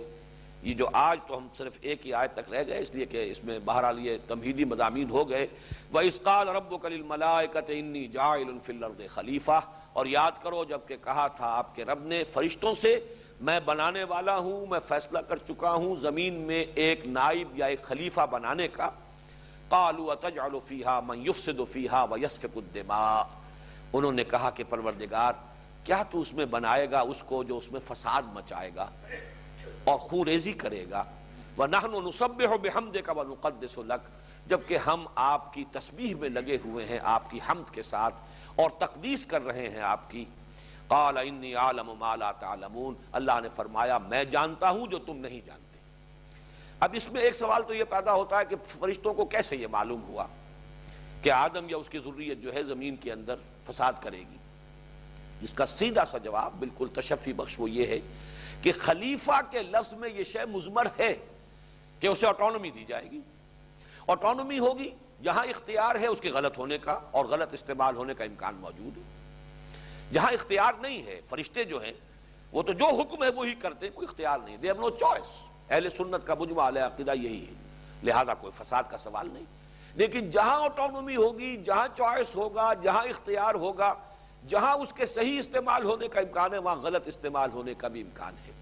authority tends to corrupt and absolute authority corrupts absolutely۔ تو یہاں بہرحال ایبسولوٹ اتھارٹی کا تصور تو نہیں تھا، پھر بھی اتھارٹی تو ہے نا کچھ، اور انہوں نے فوریزی بھی کی اور فساد بھی مچایا، تو انہی پر قیاس کرتے ہوئے فرشتوں نے کہا کہ یہ اگر اس کو خلافت دی جائے گی اور اسے وہ اختیار دیا جائے گا، وہ آٹونومی ہوگی، تو یہ فساد بھی زمین میں مچائے گا اور خوریزی کرے گا۔ وَنَحْنُ نُسَبِّحُ بِحَمْدِكَ وَنُقَدِّسُ لَكَ، واو یہاں پر واو حالیہ ہے، درا حالے کے ہمیں کوئی ضرورت محسوس نہیں ہو رہی پروردگار ہمیں یہ بتایا جائے کہ آخر ضرورت کیا ہے کسی کو خلیفہ بنانے کی، جبکہ حال یہ ہے درا حالے کے ہم آپ کی تسبیح میں لگے ہوئے حمد کے ساتھ اور آپ کی تقدیس کر رہے ہیں۔ یہ دو الفاظ یہاں جمع ہو کر آئے، تسبیح و تقدیس، ان کو سمجھ لیجئے۔ اگرچہ پاکی بیان کرنا، پاکی بولنا، ان دونوں کا ایک لفظ میں ترجمہ کیا جائے تو یہی ہے، لیکن تسبیح کا لفظ بنا ہے سبح سے، سبح کے معنی تیرنا۔ کوئی شے تیزی کے ساتھ حرکت کرے، اگر وہ پانی میں تیزی سے حرکت کر رہی ہے تو ڈوبے گی نہیں، سطح پر برقرار رہے گی۔ اگر وہ ہوا میں تیزی سے، خلا میں تیزی سے حرکت کر رہی ہے تو اپنے مدار پر اور اپنی سطح پر برقرار رہے گی۔ تو اس کے اندر ایک حرکت تیزی کے ساتھ، گرم جوشی کے ساتھ، یہ جو ہے سرگرم ہونا، یہ اس لفظ کے اندر موجود ہے۔ کسی کے حکم کی بجا آوری میں سرگرمی دکھانا، اور اس درجے کہ اس کا ہر حکم جو ہے اس کے لیے واجب الاطاعت ہو جائے، تو تسبیح کا یہ اصل مفہوم ہے جو تقدیس سے اسے علیحدہ کرتا ہے۔ تقدیس کا مفہوم اعتقاد کے اعتبار سے زبانی طور پر اور اقرار کے درجے میں کسی کی بڑائی، کسی کی بزرگی، کسی کا ہر نقص سے، عیب سے پاک ہونا، یہ تقدیس ہے۔ اس میں اعتقاد اور نظری اور فکری ایلیمنٹ زیادہ ہے۔ تسبیح اپنے عمل سے، اپنے رویے سے ظاہر ہو جائے کہ یہ اس کی بزرگی، اس کی عظمت اور اس کے اختیار اور اس کے اقتدار اور اس کی عظمت کے سامنے اپنے آپ کو جھکائے ہوئے ہے، تو معلوم یہ ہوا کہ ہم آپ کے تمام فرامین، احکام، آپ کی تمام مشیتوں، آپ کے تمام ارادوں، جو بھی آپ کا حکم ہے، ان کو بجا لا رہے ہیں پوری سرگرمی کے ساتھ اور آپ کے حمد کے ساتھ، شکر ادا کرتے ہوئے۔ یہ بڑا پیارا یہاں پر ہے نسبح بحمدک، اس لیے کہ گویا کہ ہم شکر ادا کر رہے ہیں کہ ہمیں آپ کے احکام کو بجا لانے کا موقع ملا۔ منت منہ کی خدمت سلطان ہمی کنی، منت شناس ازو کہ بخدمت بداشتت، ہم تو آپ کا شکر ادا کرتے ہوئے، آپ کا احسان مانتے ہوئے، آپ کی حمد کے ترانے الاپتے ہوئے، آپ کے احکام کی بجاوری میں پوری طرح سرگرم ہیں، اور جو بھی آپ کی تسبیح و تقدیس ہے اس کا حق ادا کر رہے ہیں، تو کوئی ضرورت کا احساس نہیں ہو رہا کہ جس کی وجہ سے خلافت دی جا رہی ہو اور کسی کو خلیفہ مقرر اور معین کیا جائے۔ فرمایا انی اعلم ما لا تعلمون، میں جانتا ہوں جو تم نہیں جانتے۔ اب اس کی مزید شرح جو ہے وہ آگے ہوگی انشاءاللہ کل۔ بارک اللہ لی ولکم فی القرآن العظیم ونفعنی وإیاکم بالآیات والذکر الحکیم۔